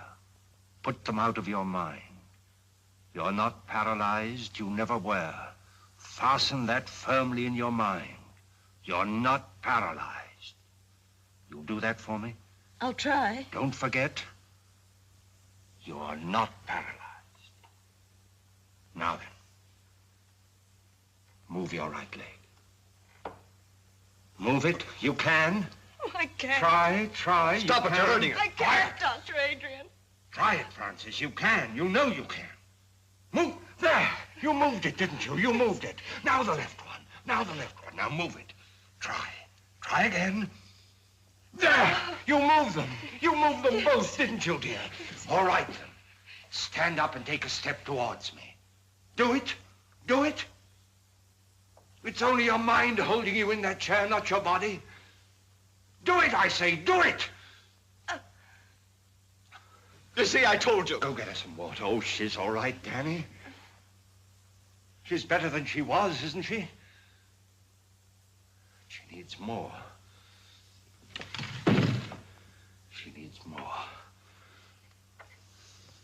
Take care of her, Danny. I'll be back. Oh, Francis, darling. Francis.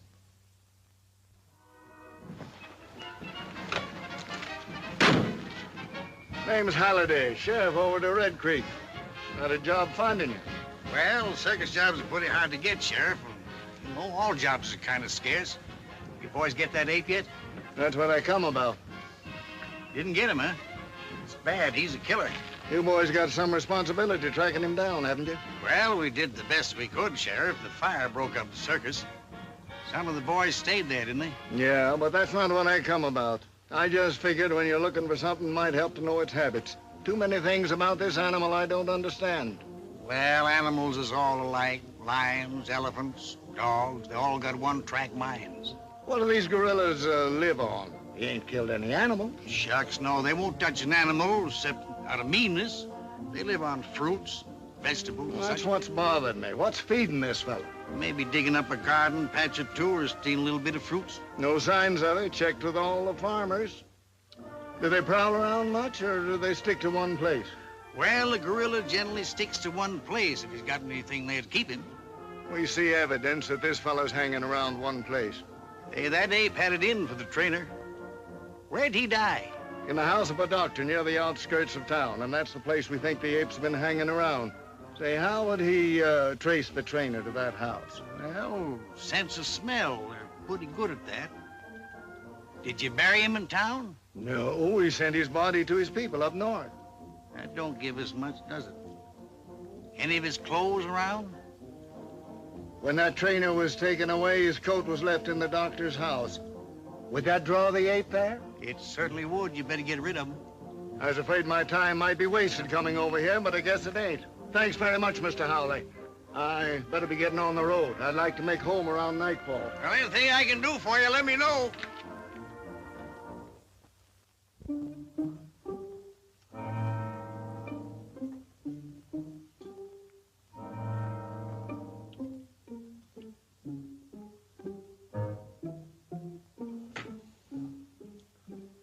Two injections. Should have been enough.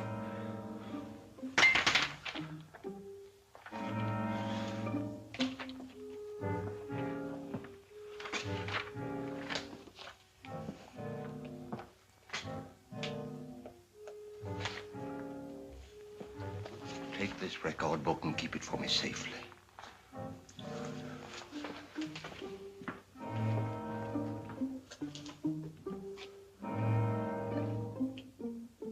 One more. One more.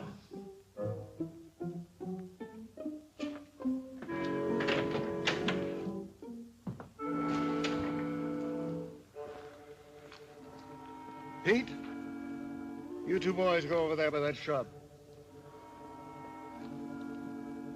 Danny, take your men down there 100 yards by that rail fence. Okay. Oh, Sheriff, we've been watching there every night, and so far nothing's happened. Now I'm Will getting you tired. take orders? All right. All right. You two boys go over by Wilcox's barn. You mean Wilcox's barn? Yes, Wilcox's barn. All right. You two boys go down the road 100 yards. You two wait for me over by that stone fence. All right, Sheriff.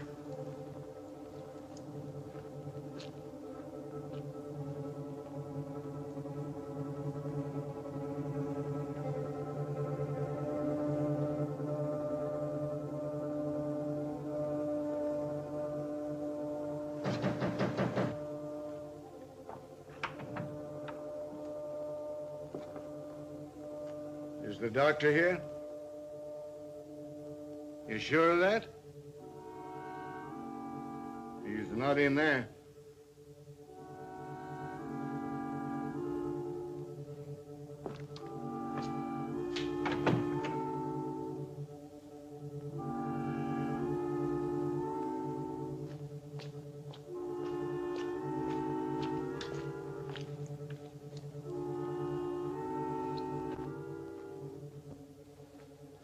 Say, Sheriff, what's the idea of sticking around so close to the doc's house? Because that attendant told me that ape would haunt any place where that trainer had been.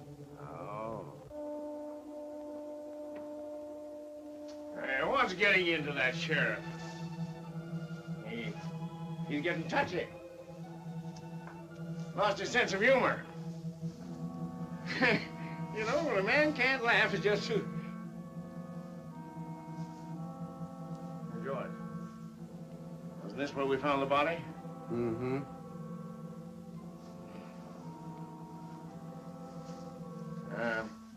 Do apes ever return to the scene of the crime? They're noted for it. Well, we got something to look forward to.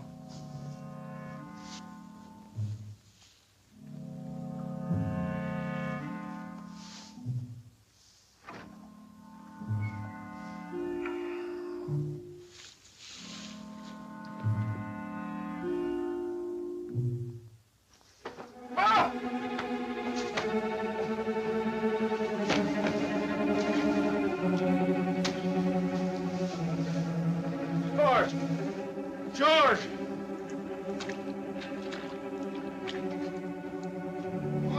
George! What's the matter? It got me. Fire shot. Come on. Did you hear that shot? Yes, but you told us not to leave here. Where was it? That way.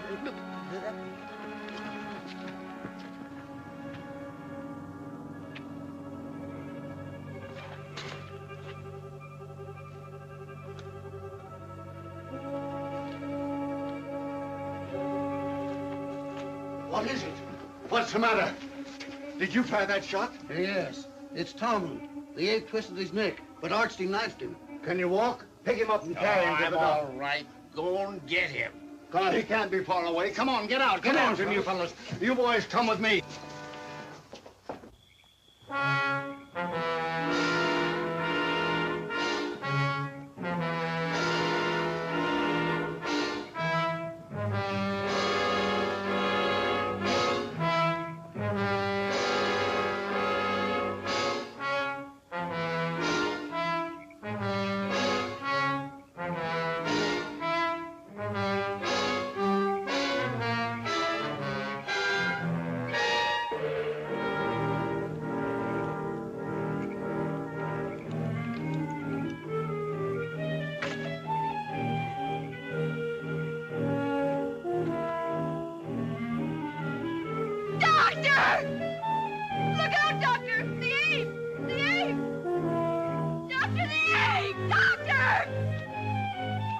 that? Yeah. Doctor! Dr. Adrian! Doctor!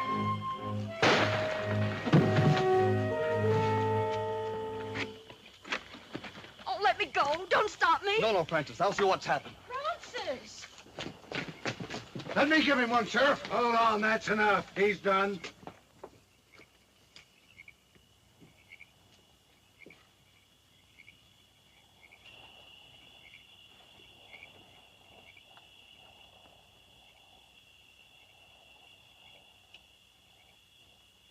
What are they doing? What are they saying? Darling, I don't know.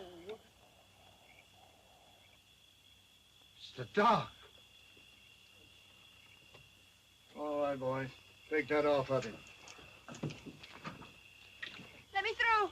Did the ape hurt him? Let me through! Let me through! Dr. Adrian.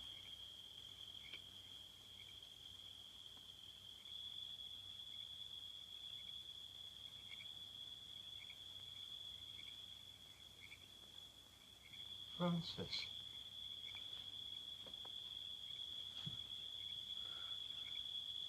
Come to me, child. Walk.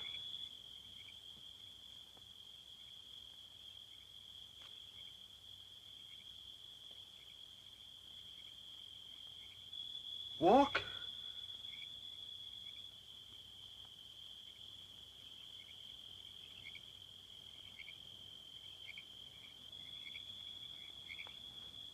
There. You see?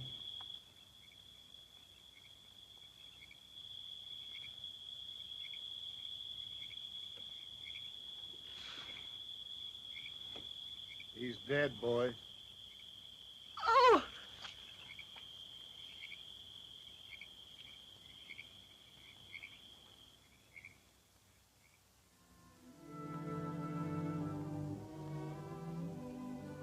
Hello, Danny. No, wait, Danny.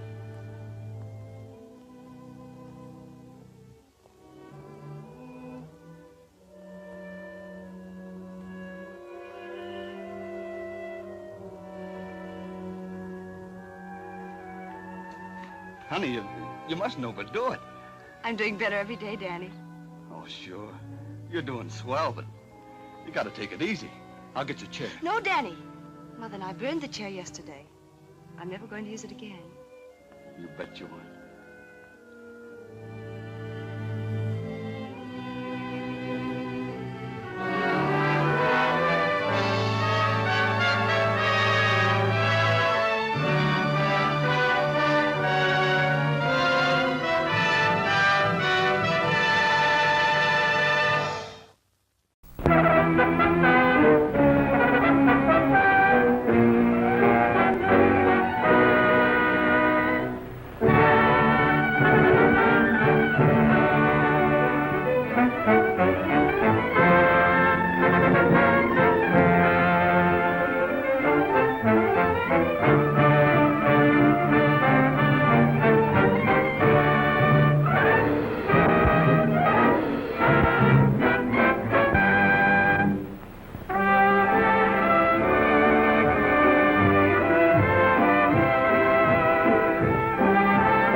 Rising to the laws of the state, I pronounce you man and wife.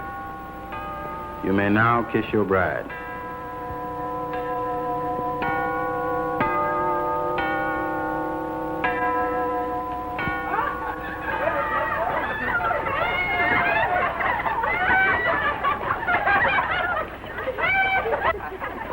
Hello, Mr. Bradshaw. Congratulations, my boy. Thanks. And you have a wonderful little wife. You'll have to excuse me for getting here so late. Had a little business in court, you know.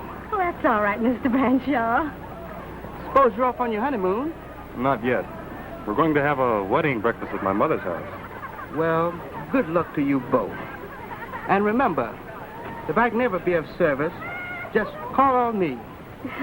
But you specialize in divorce cases, and we won't need you. Will we, dear? You bet we won't, honey. Oh, goodbye, Mr. Bradshaw. Goodbye.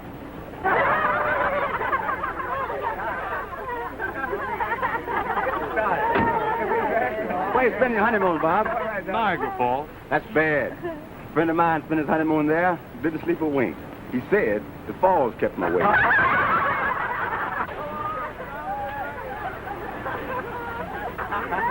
Well, in that case, maybe we'll go to Honolulu. Honolulu, get that Honolulu.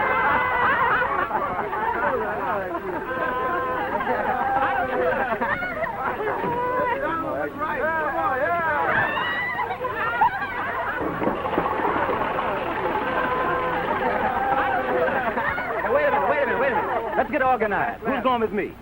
You going with me, Richie? No, I'm taking my car, and I can take 4 of them. Well, come on, let's go. See you over there. Well, Nelson. Hello, Brad. Well, there they go. Yeah. Won't be long now. Well. If it isn't my very good friend, Dr. Helen Jackson. I'm not your very good friend. You're only my lawyer. Now, please, Doctor, you mustn't take it that way. Detective Nelson, Dr. Helen Jackson. I don't like detectives, especially fat ones. How do you do, Mr. Nelson? Mr. Bradshaw, I'd like to see you at my home right away. I want you to make out a will. A will? Yes, a will, my will. Don't you know how to make out a will? Why, yes, of course, but who's to be your beneficiary? You haven't got any... That's none of your business. Good day, Mr. Nelson. Oh, how much are you going to charge me? Oh, I guess it'll be worth about... Never mind what it's worth. I'll give you $5, not a cent more. But wait a minute, Doctor. Can I give you a lift in my car? Oh, no. I've never been in one of those fool contraptions yet. Certainly ain't going to start now. Not at my age.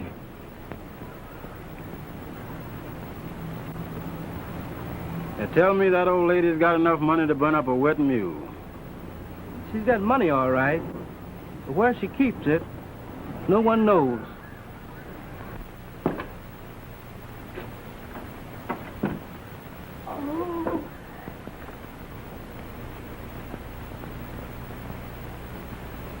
Well, this is it. Oh, Bob, this is lovely. Aren't you glad it's all over? You bet I am. But didn't we fool the gang when we told them we were going to Honolulu on our honeymoon? Mm-hmm. But this is going to be a better honeymoon than we could have any place else in the world. Isn't it? Yes, dear. In our own little home. And all alone.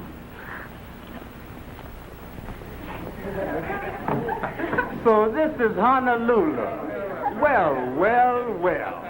Say, we might run into Bob and Eleanor Lindsay here. That's They said they were coming to Honolulu on their honeymoon.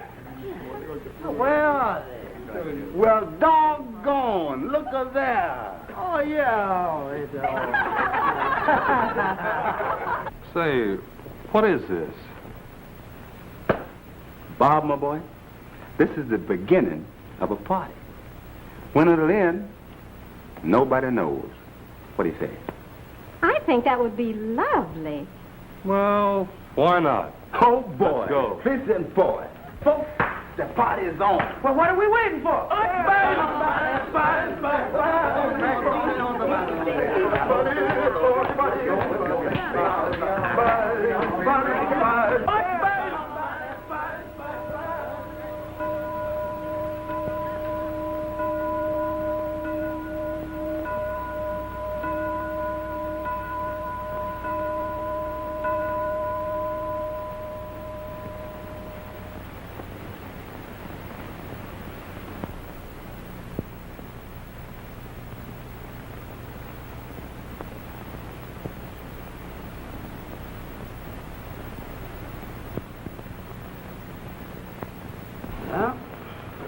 I guess it's all right.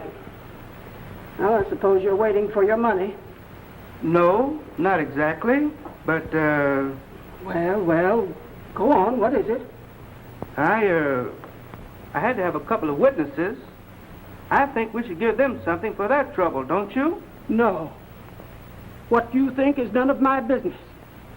I promised to pay you $5. That's all you're going to get.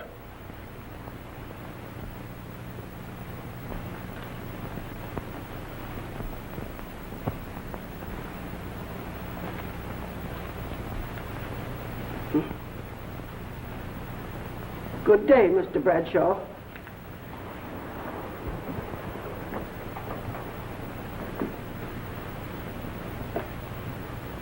Good day, Doctor.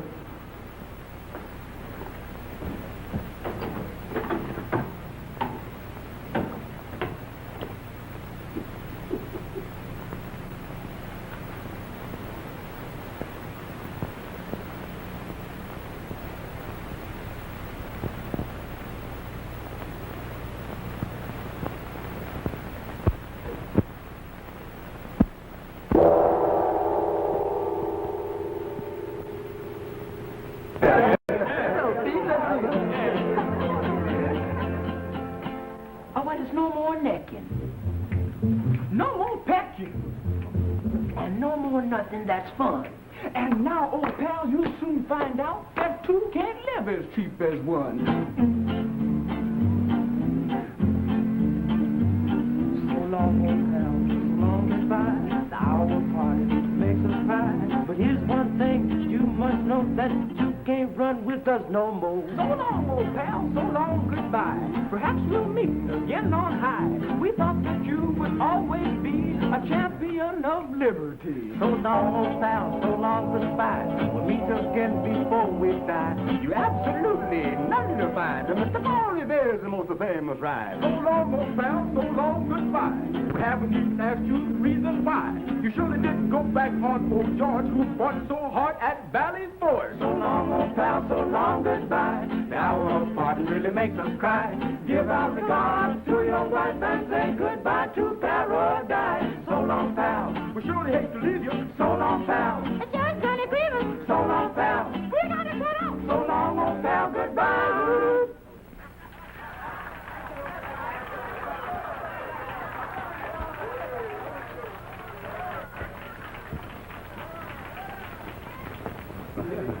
Well, man, how about playing that chirp song for the bride and groom? Chirp song? Which one? Something about you drive gloom away or something. Oh, you mean you drove the gloom away? Oh, there, Bob. That's a good song to sing around there. Drove the gloom away. Swing it, boys. When the sky is cloudy and gray and it rains so hard all day, you did something sweet to me. You drove the gloom away. When snow is on the ground and the tree leaves couldn't be found, you did something sweet to me. You drove the gloom away. Bees warm around you. They think it's fine. Oh, I'm so wild about you, baby. And to top it off your mind, when snow was on the ground and the tree leaves couldn't be found, you did something sweet to me. You drove the gloom away. Now when the sky is cloudy and gray and it rains so hard all day, you did something sweet to me. Oh, baby, you drove the gloom away. When snow was on the ground and the tree leaves couldn't be found, you did something sweet to me. Oh, baby, you drove the gloom away. Bees warm around you. They think it's fine. Oh, I'm so wild about you, baby. And to top it off your mind, when snow is on the ground and the tree leaves couldn't be found, you did something sweet to me. You drove the gloom away. You drove the gloom away. You drove the gloom away. Oh, baby, you drove the gloom away. Yeah! Well, it's getting kind of late, Bob. Think you better go. Eleanor, we want to apologize for breaking in and taking charge of your new home and everything. We want to surprise you. Oh, don't apologize. We really don't know how to thank you. Why, we've had a wonderful time. Haven't we, Bob? You bet we have. And listen, I want you to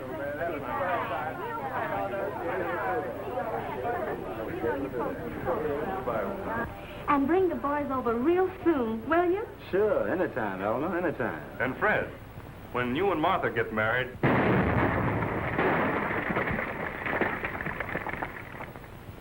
What is it, Bob? It looks like a fire. I think it's the foundry. The foundry?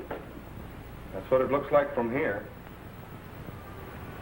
And if it is, I won't have a job to go to in the morning. Well, why don't you go and see if it really is the foundry? Yes, come on, we'll drive over my car. Oh, but this is our wedding night. But that fire's probably burning you out of a job. Come on, let's go. Go on, Bob. They're waiting. It's okay, honey. Run along and get a rest. Oh, but I'm not going. And why not? Oh, I don't like fires. And besides, I'm a little tired. You run along. I'll wait. Nothing doing. I'm not going to leave you in this house all alone. Robert James Lindsay, are you going to quarrel with me on our wedding night? Now, you run along and see what's happening to your job. Oh, but honey, I don't want to. I'll be right here when you come back. Safe, sound, and waiting. Waiting?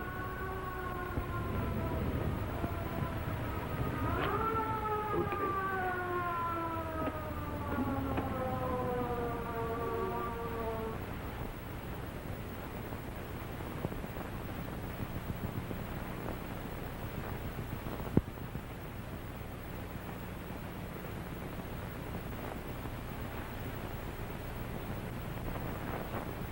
May I come in? Oh, you startled me. I'd like to talk with you for a moment. Well, that is, if you don't mind. Certainly, Doctor. Come in. Thank you. Won't you sit down? Thank you. Thank you.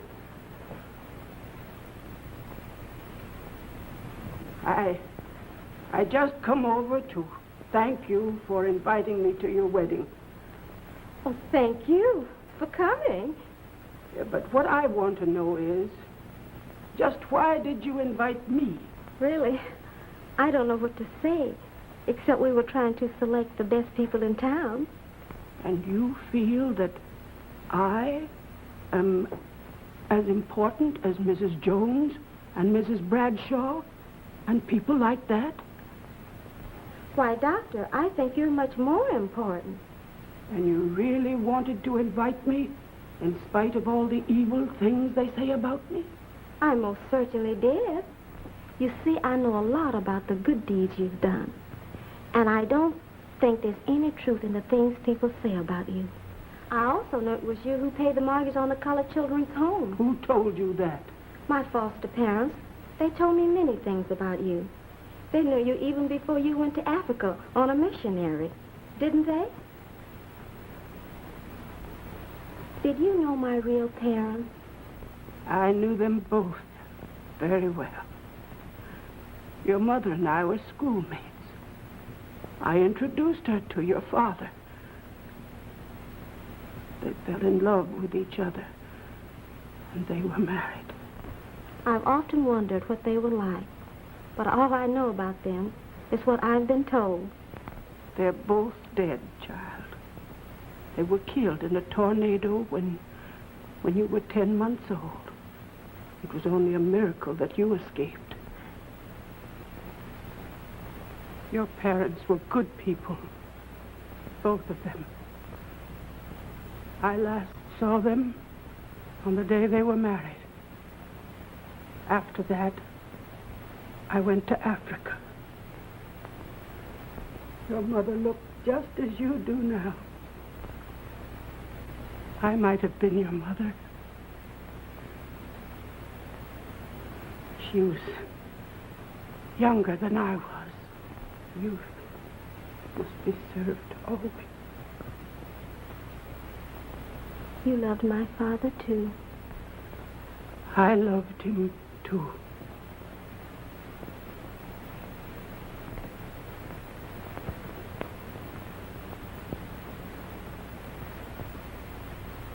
Bob. Was it the foundry? Yes. And you know what that means. It means you can go on your honeymoon right away. Well, I'd better be going and leave you two alone. I almost forgot what I came for. I brought you a little present. Here. Your father gave me that before he married your mother. It's yours now. Take it.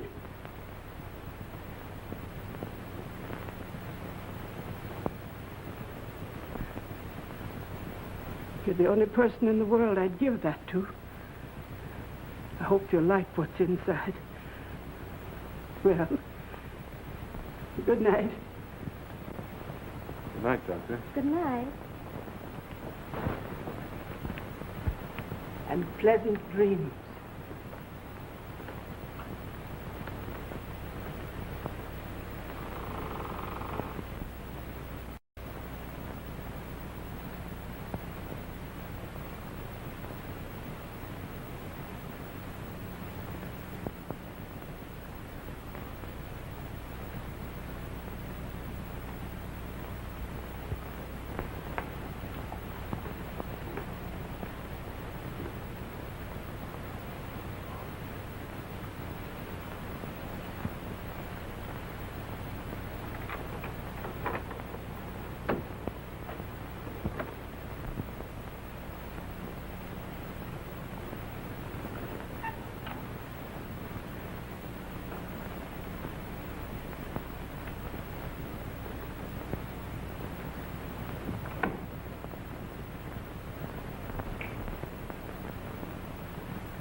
Well, Zeno, I see you haven't learned that breaking in houses and climbing through windows is bad business. Yeah. And I see you ain't learned that hiding gold from the government is also bad business. Just what do you mean by that? You know what I mean. You've got $20,000 in gold hidden somewhere in this old house. Gold you brought back from Africa. Gold you didn't turn into the government. And I want half of it. Are you asking me to divide my life's earnings with you merely because you're my no-good brother? Is that it? You catch on quick, don't you? I'm not asking. I'm taking. See?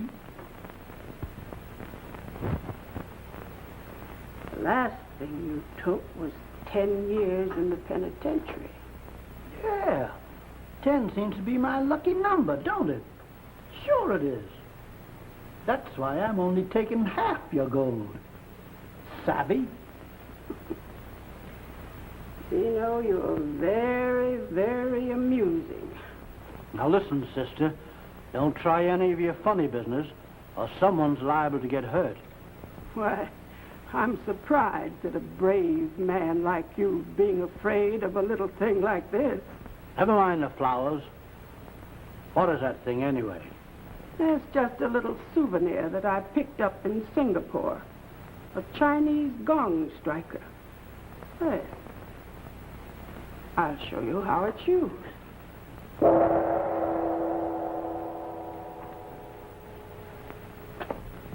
That didn't hurt you? No, and it won't do you any good. Because if you try any of your black magic on me, I might forget that you're my sister. I'm afraid I don't quite understand you, Zeno. Don't look now, but there's a great big man right behind you. Listen, Helen, that gag's as old as the hills. Why, they've even set it to music. Is that so? Well, that's just fine. Because Ingina likes music. Don't you, Ingina?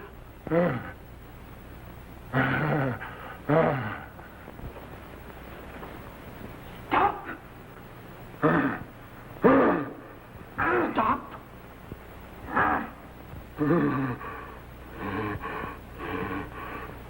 By the way, Zeno, did I understand you to say that you were taking some gold or something? No. All I want to do is get out of here.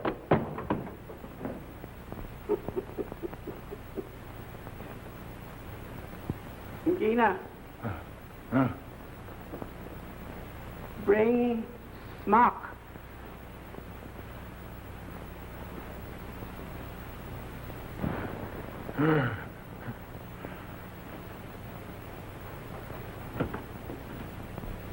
Just think, she's kept us all these years. And now she's given it to me. I guess she loved your father very dearly. But she must have been a lot older than he was. I think older men, not too old, always make the best husbands. Oh, you're just saying that because I'm older than you are. No, I'm not, dear. I'm saying it because it's true. Yeah, I guess you're right. What do you say we turn in?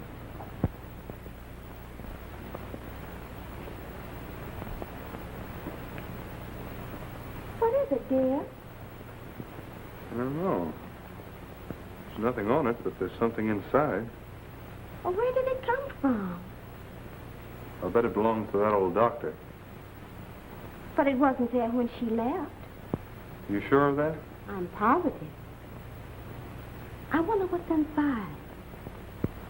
I don't know, but I'll find out.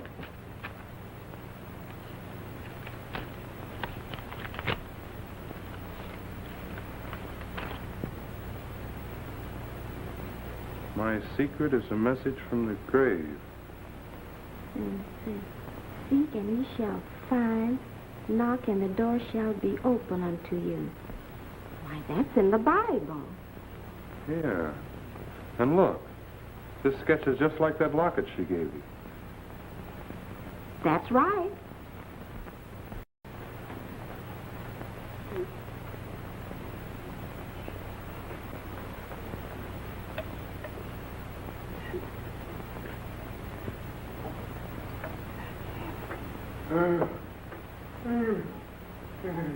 What's the matter with you, Ingina?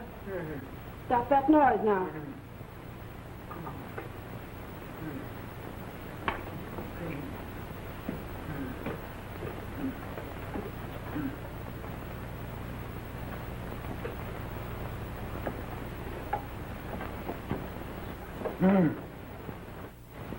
What's the matter with bad Dan?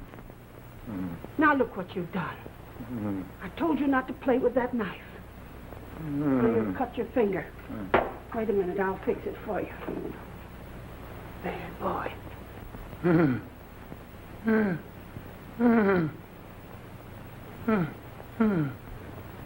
Hold still now, it won't hurt you. There now. Now, that didn't hurt.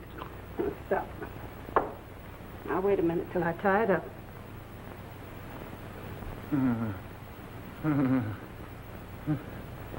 Hold still now. Stop it. Stop it. You leave this on. You do that again. Stop. Now, go ahead. Go on now. Don't do it again.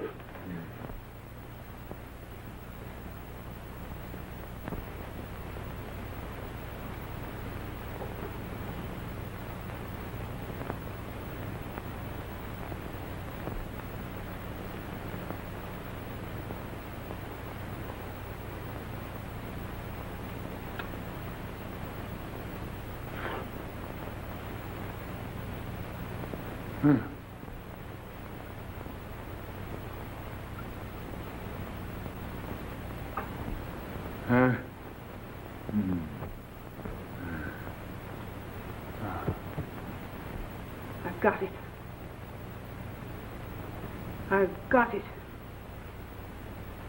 greatest discovery in medicine since Louis Pasteur.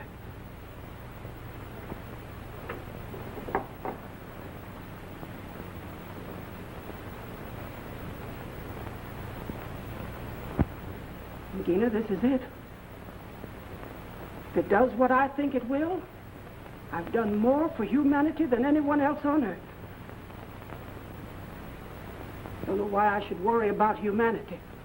Humanity's never done anything for me. You either, my poor dumb friend.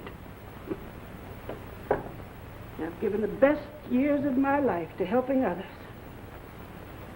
Well, there must be some reward for those who give. I'll probably get mine in heaven, if I ever get there. You too, Engina. Stop it, please.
She's not home, Bob.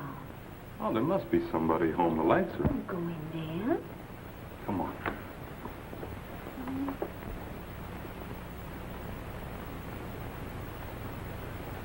Dr. Jackson? Dr. Jackson? Honey, we shouldn't have come. It's late. There's something funny about this business. I'm going to find out what it is.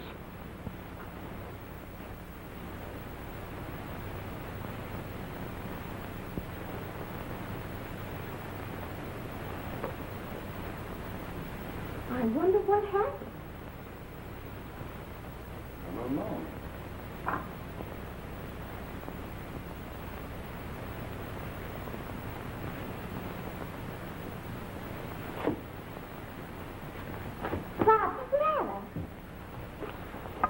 Now, you stay here. But what is this? Never mind. Wait a minute.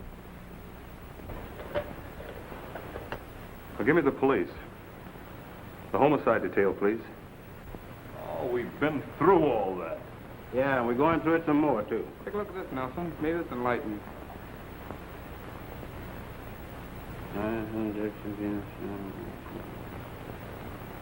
Ah, so you're a total stranger around here, huh? I give, devise, bequeath to Eleanor Ruth Lindsay all my property, both real and... It is provided, however, that the said real property must never be sold, given away, or otherwise relinquished, and that the said Eleanor Ruth Lindsay shall occupy and live in the house at 1313 Wellman Road as her home as long as she should live. And... So you didn't know the old doctor, huh? Yet she made her will in favor of your wife, and it's dated this very day. Honestly, Mr. Nelson, I don't know what you're talking about. And he didn't do it either. Boy, you're going to have a lot of explaining to do before you go on your honeymoon. All right, boys, take him away.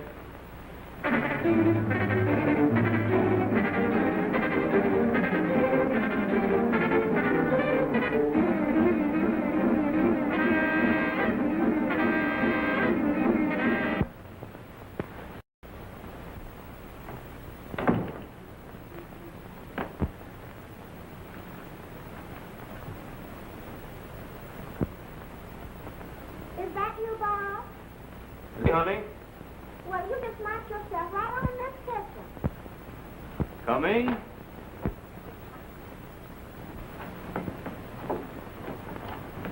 Now, honey, what's the trouble?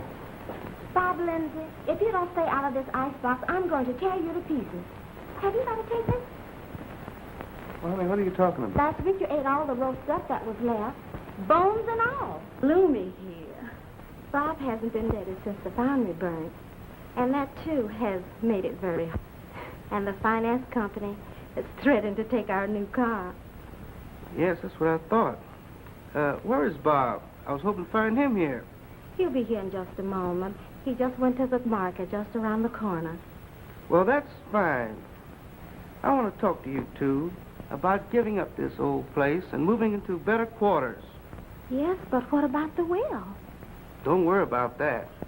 I'm the executor, you know, and I can take care of that very easily. In fact, I've already made a deal for this place, and all we need is your signature. I would have to talk that over with Bob. Oh, excuse me, please. I have something in on the stove cooking. You just sit right down and make yourself at home. Bob will be back in a jiffy.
Here you are, madam. Thanks. Did you see Attorney Bradshaw? No, where is he? He's right in the sitting room. Well, that's funny. I didn't see him. Well, I'll go right in and apologize. And ask him to stay for lunch.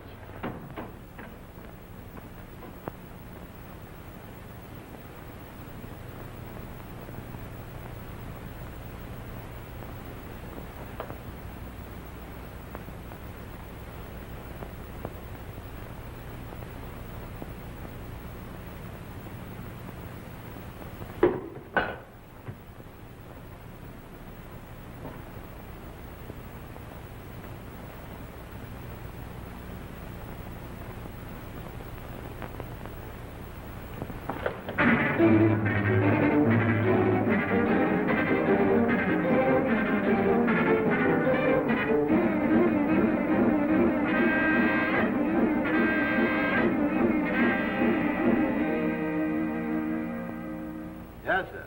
1313 Wellman Road. Same house, Chief.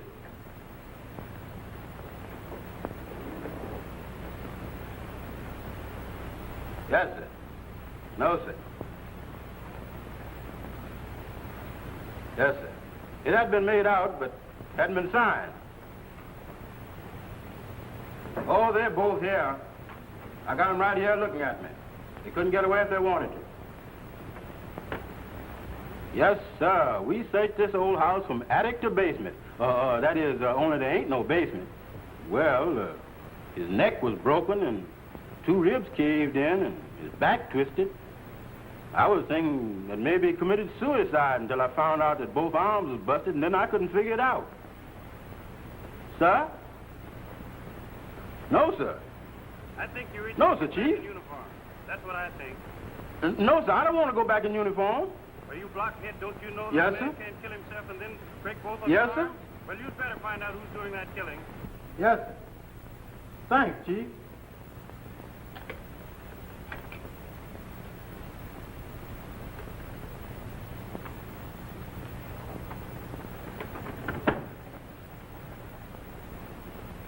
I was going to leave Jones here with you folks, but Chief thinks this case needs a real detective on it, so I'm going to stick around.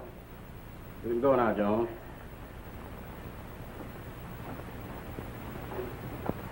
I'm sorry, we haven't got an extra room to put you up in, Mr. Nelson. But we can spread a blanket on the sofa and you can stay there. Oh, don't worry about that, my boy. The law never sleeps. You folks better run along and get some rest. I'm going to take it easy for a while and do a little thinking. Good night. Good night, Mr. Good Nelson. night, Mr. Nelson.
What's going on here? Who's keeping all that noise? It's a burglar. What burglar? Where? When? He went out of that door.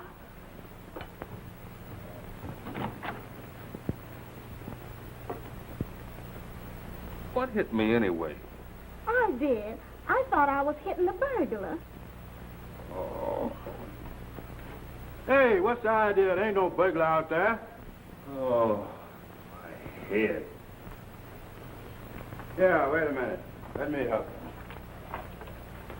All right. Right over here.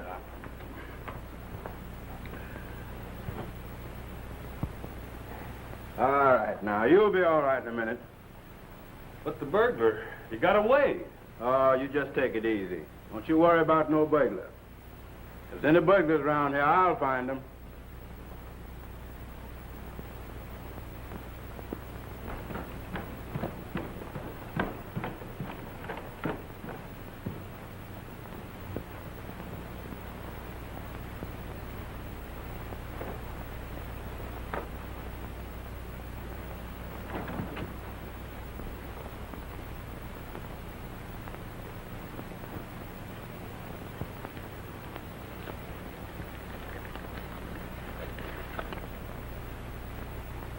As the door turneth upon its hinges, so doth the slothful upon his bed. Proverbs 26:14.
see you don't like the taste of lead, Mr. Jungle Man. Do you? Well, you better get used to it. Because I'm going to feed you up plenty of it.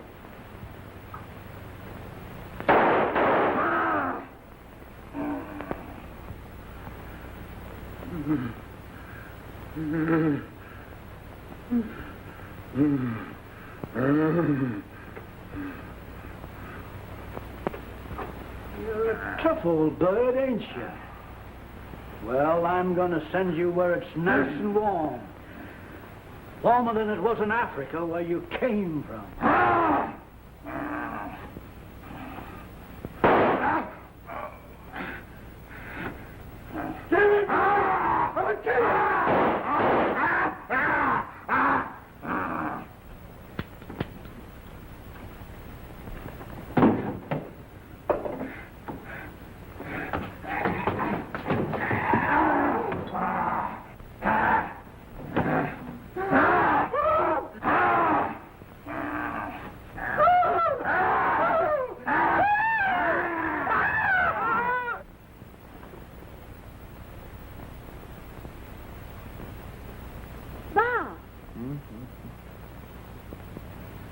Huh? What's the matter? I thought I heard some shots. I don't hear anything. It must have been a car backfiring. Oh, my head. Come on, honey. Let's get some sleep.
Police!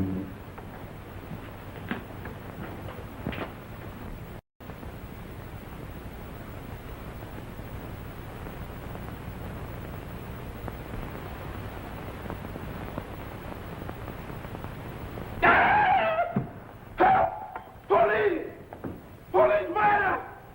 Help! Murder! Police! Help! Murder! Police!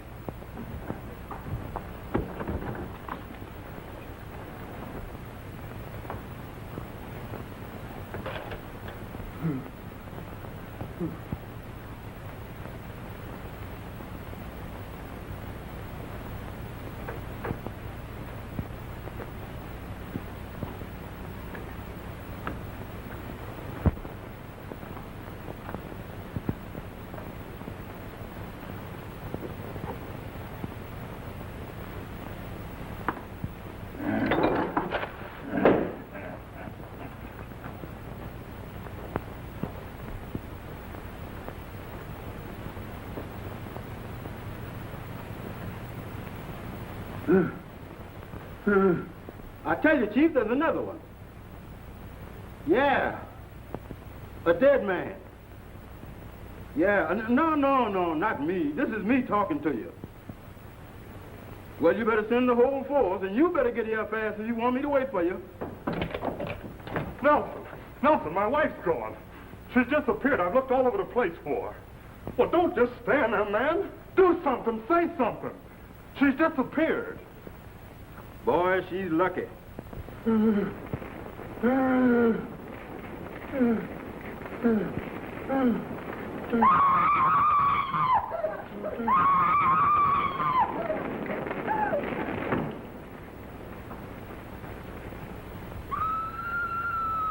Listen. Hey, look.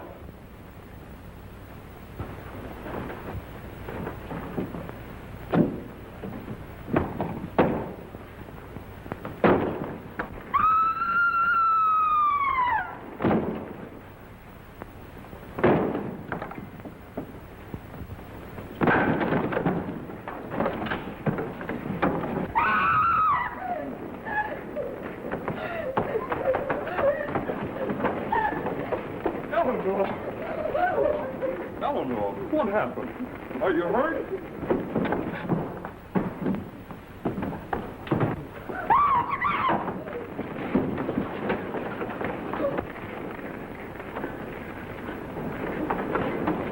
Hey, you!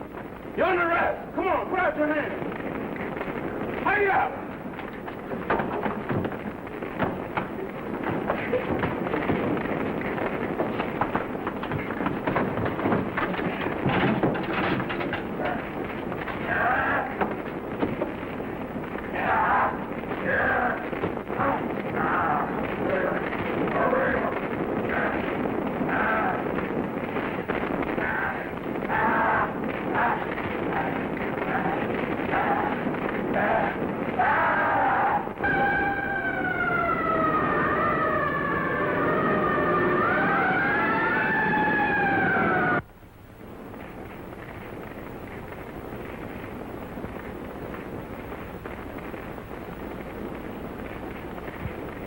There now, honey. You're all right.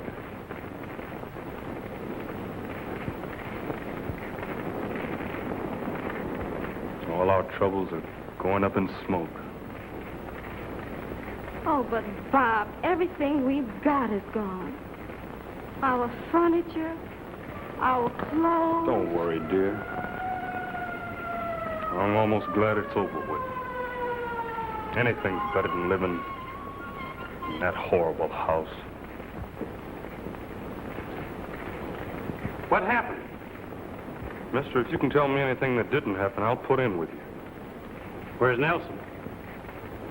He's in there, I'm afraid.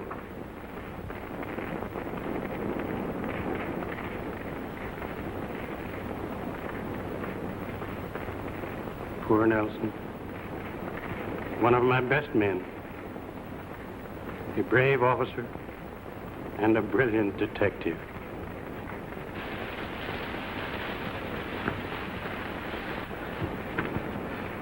Thanks, Chief.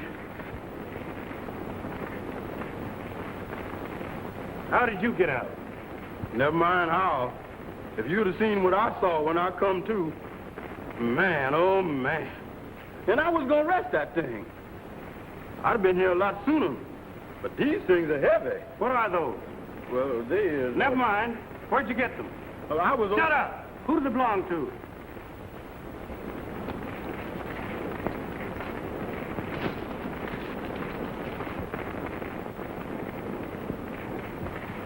Well, here's your new furniture, honey. And a lot of new clothes. And here's our new home. Nelson, you get back to head out your report.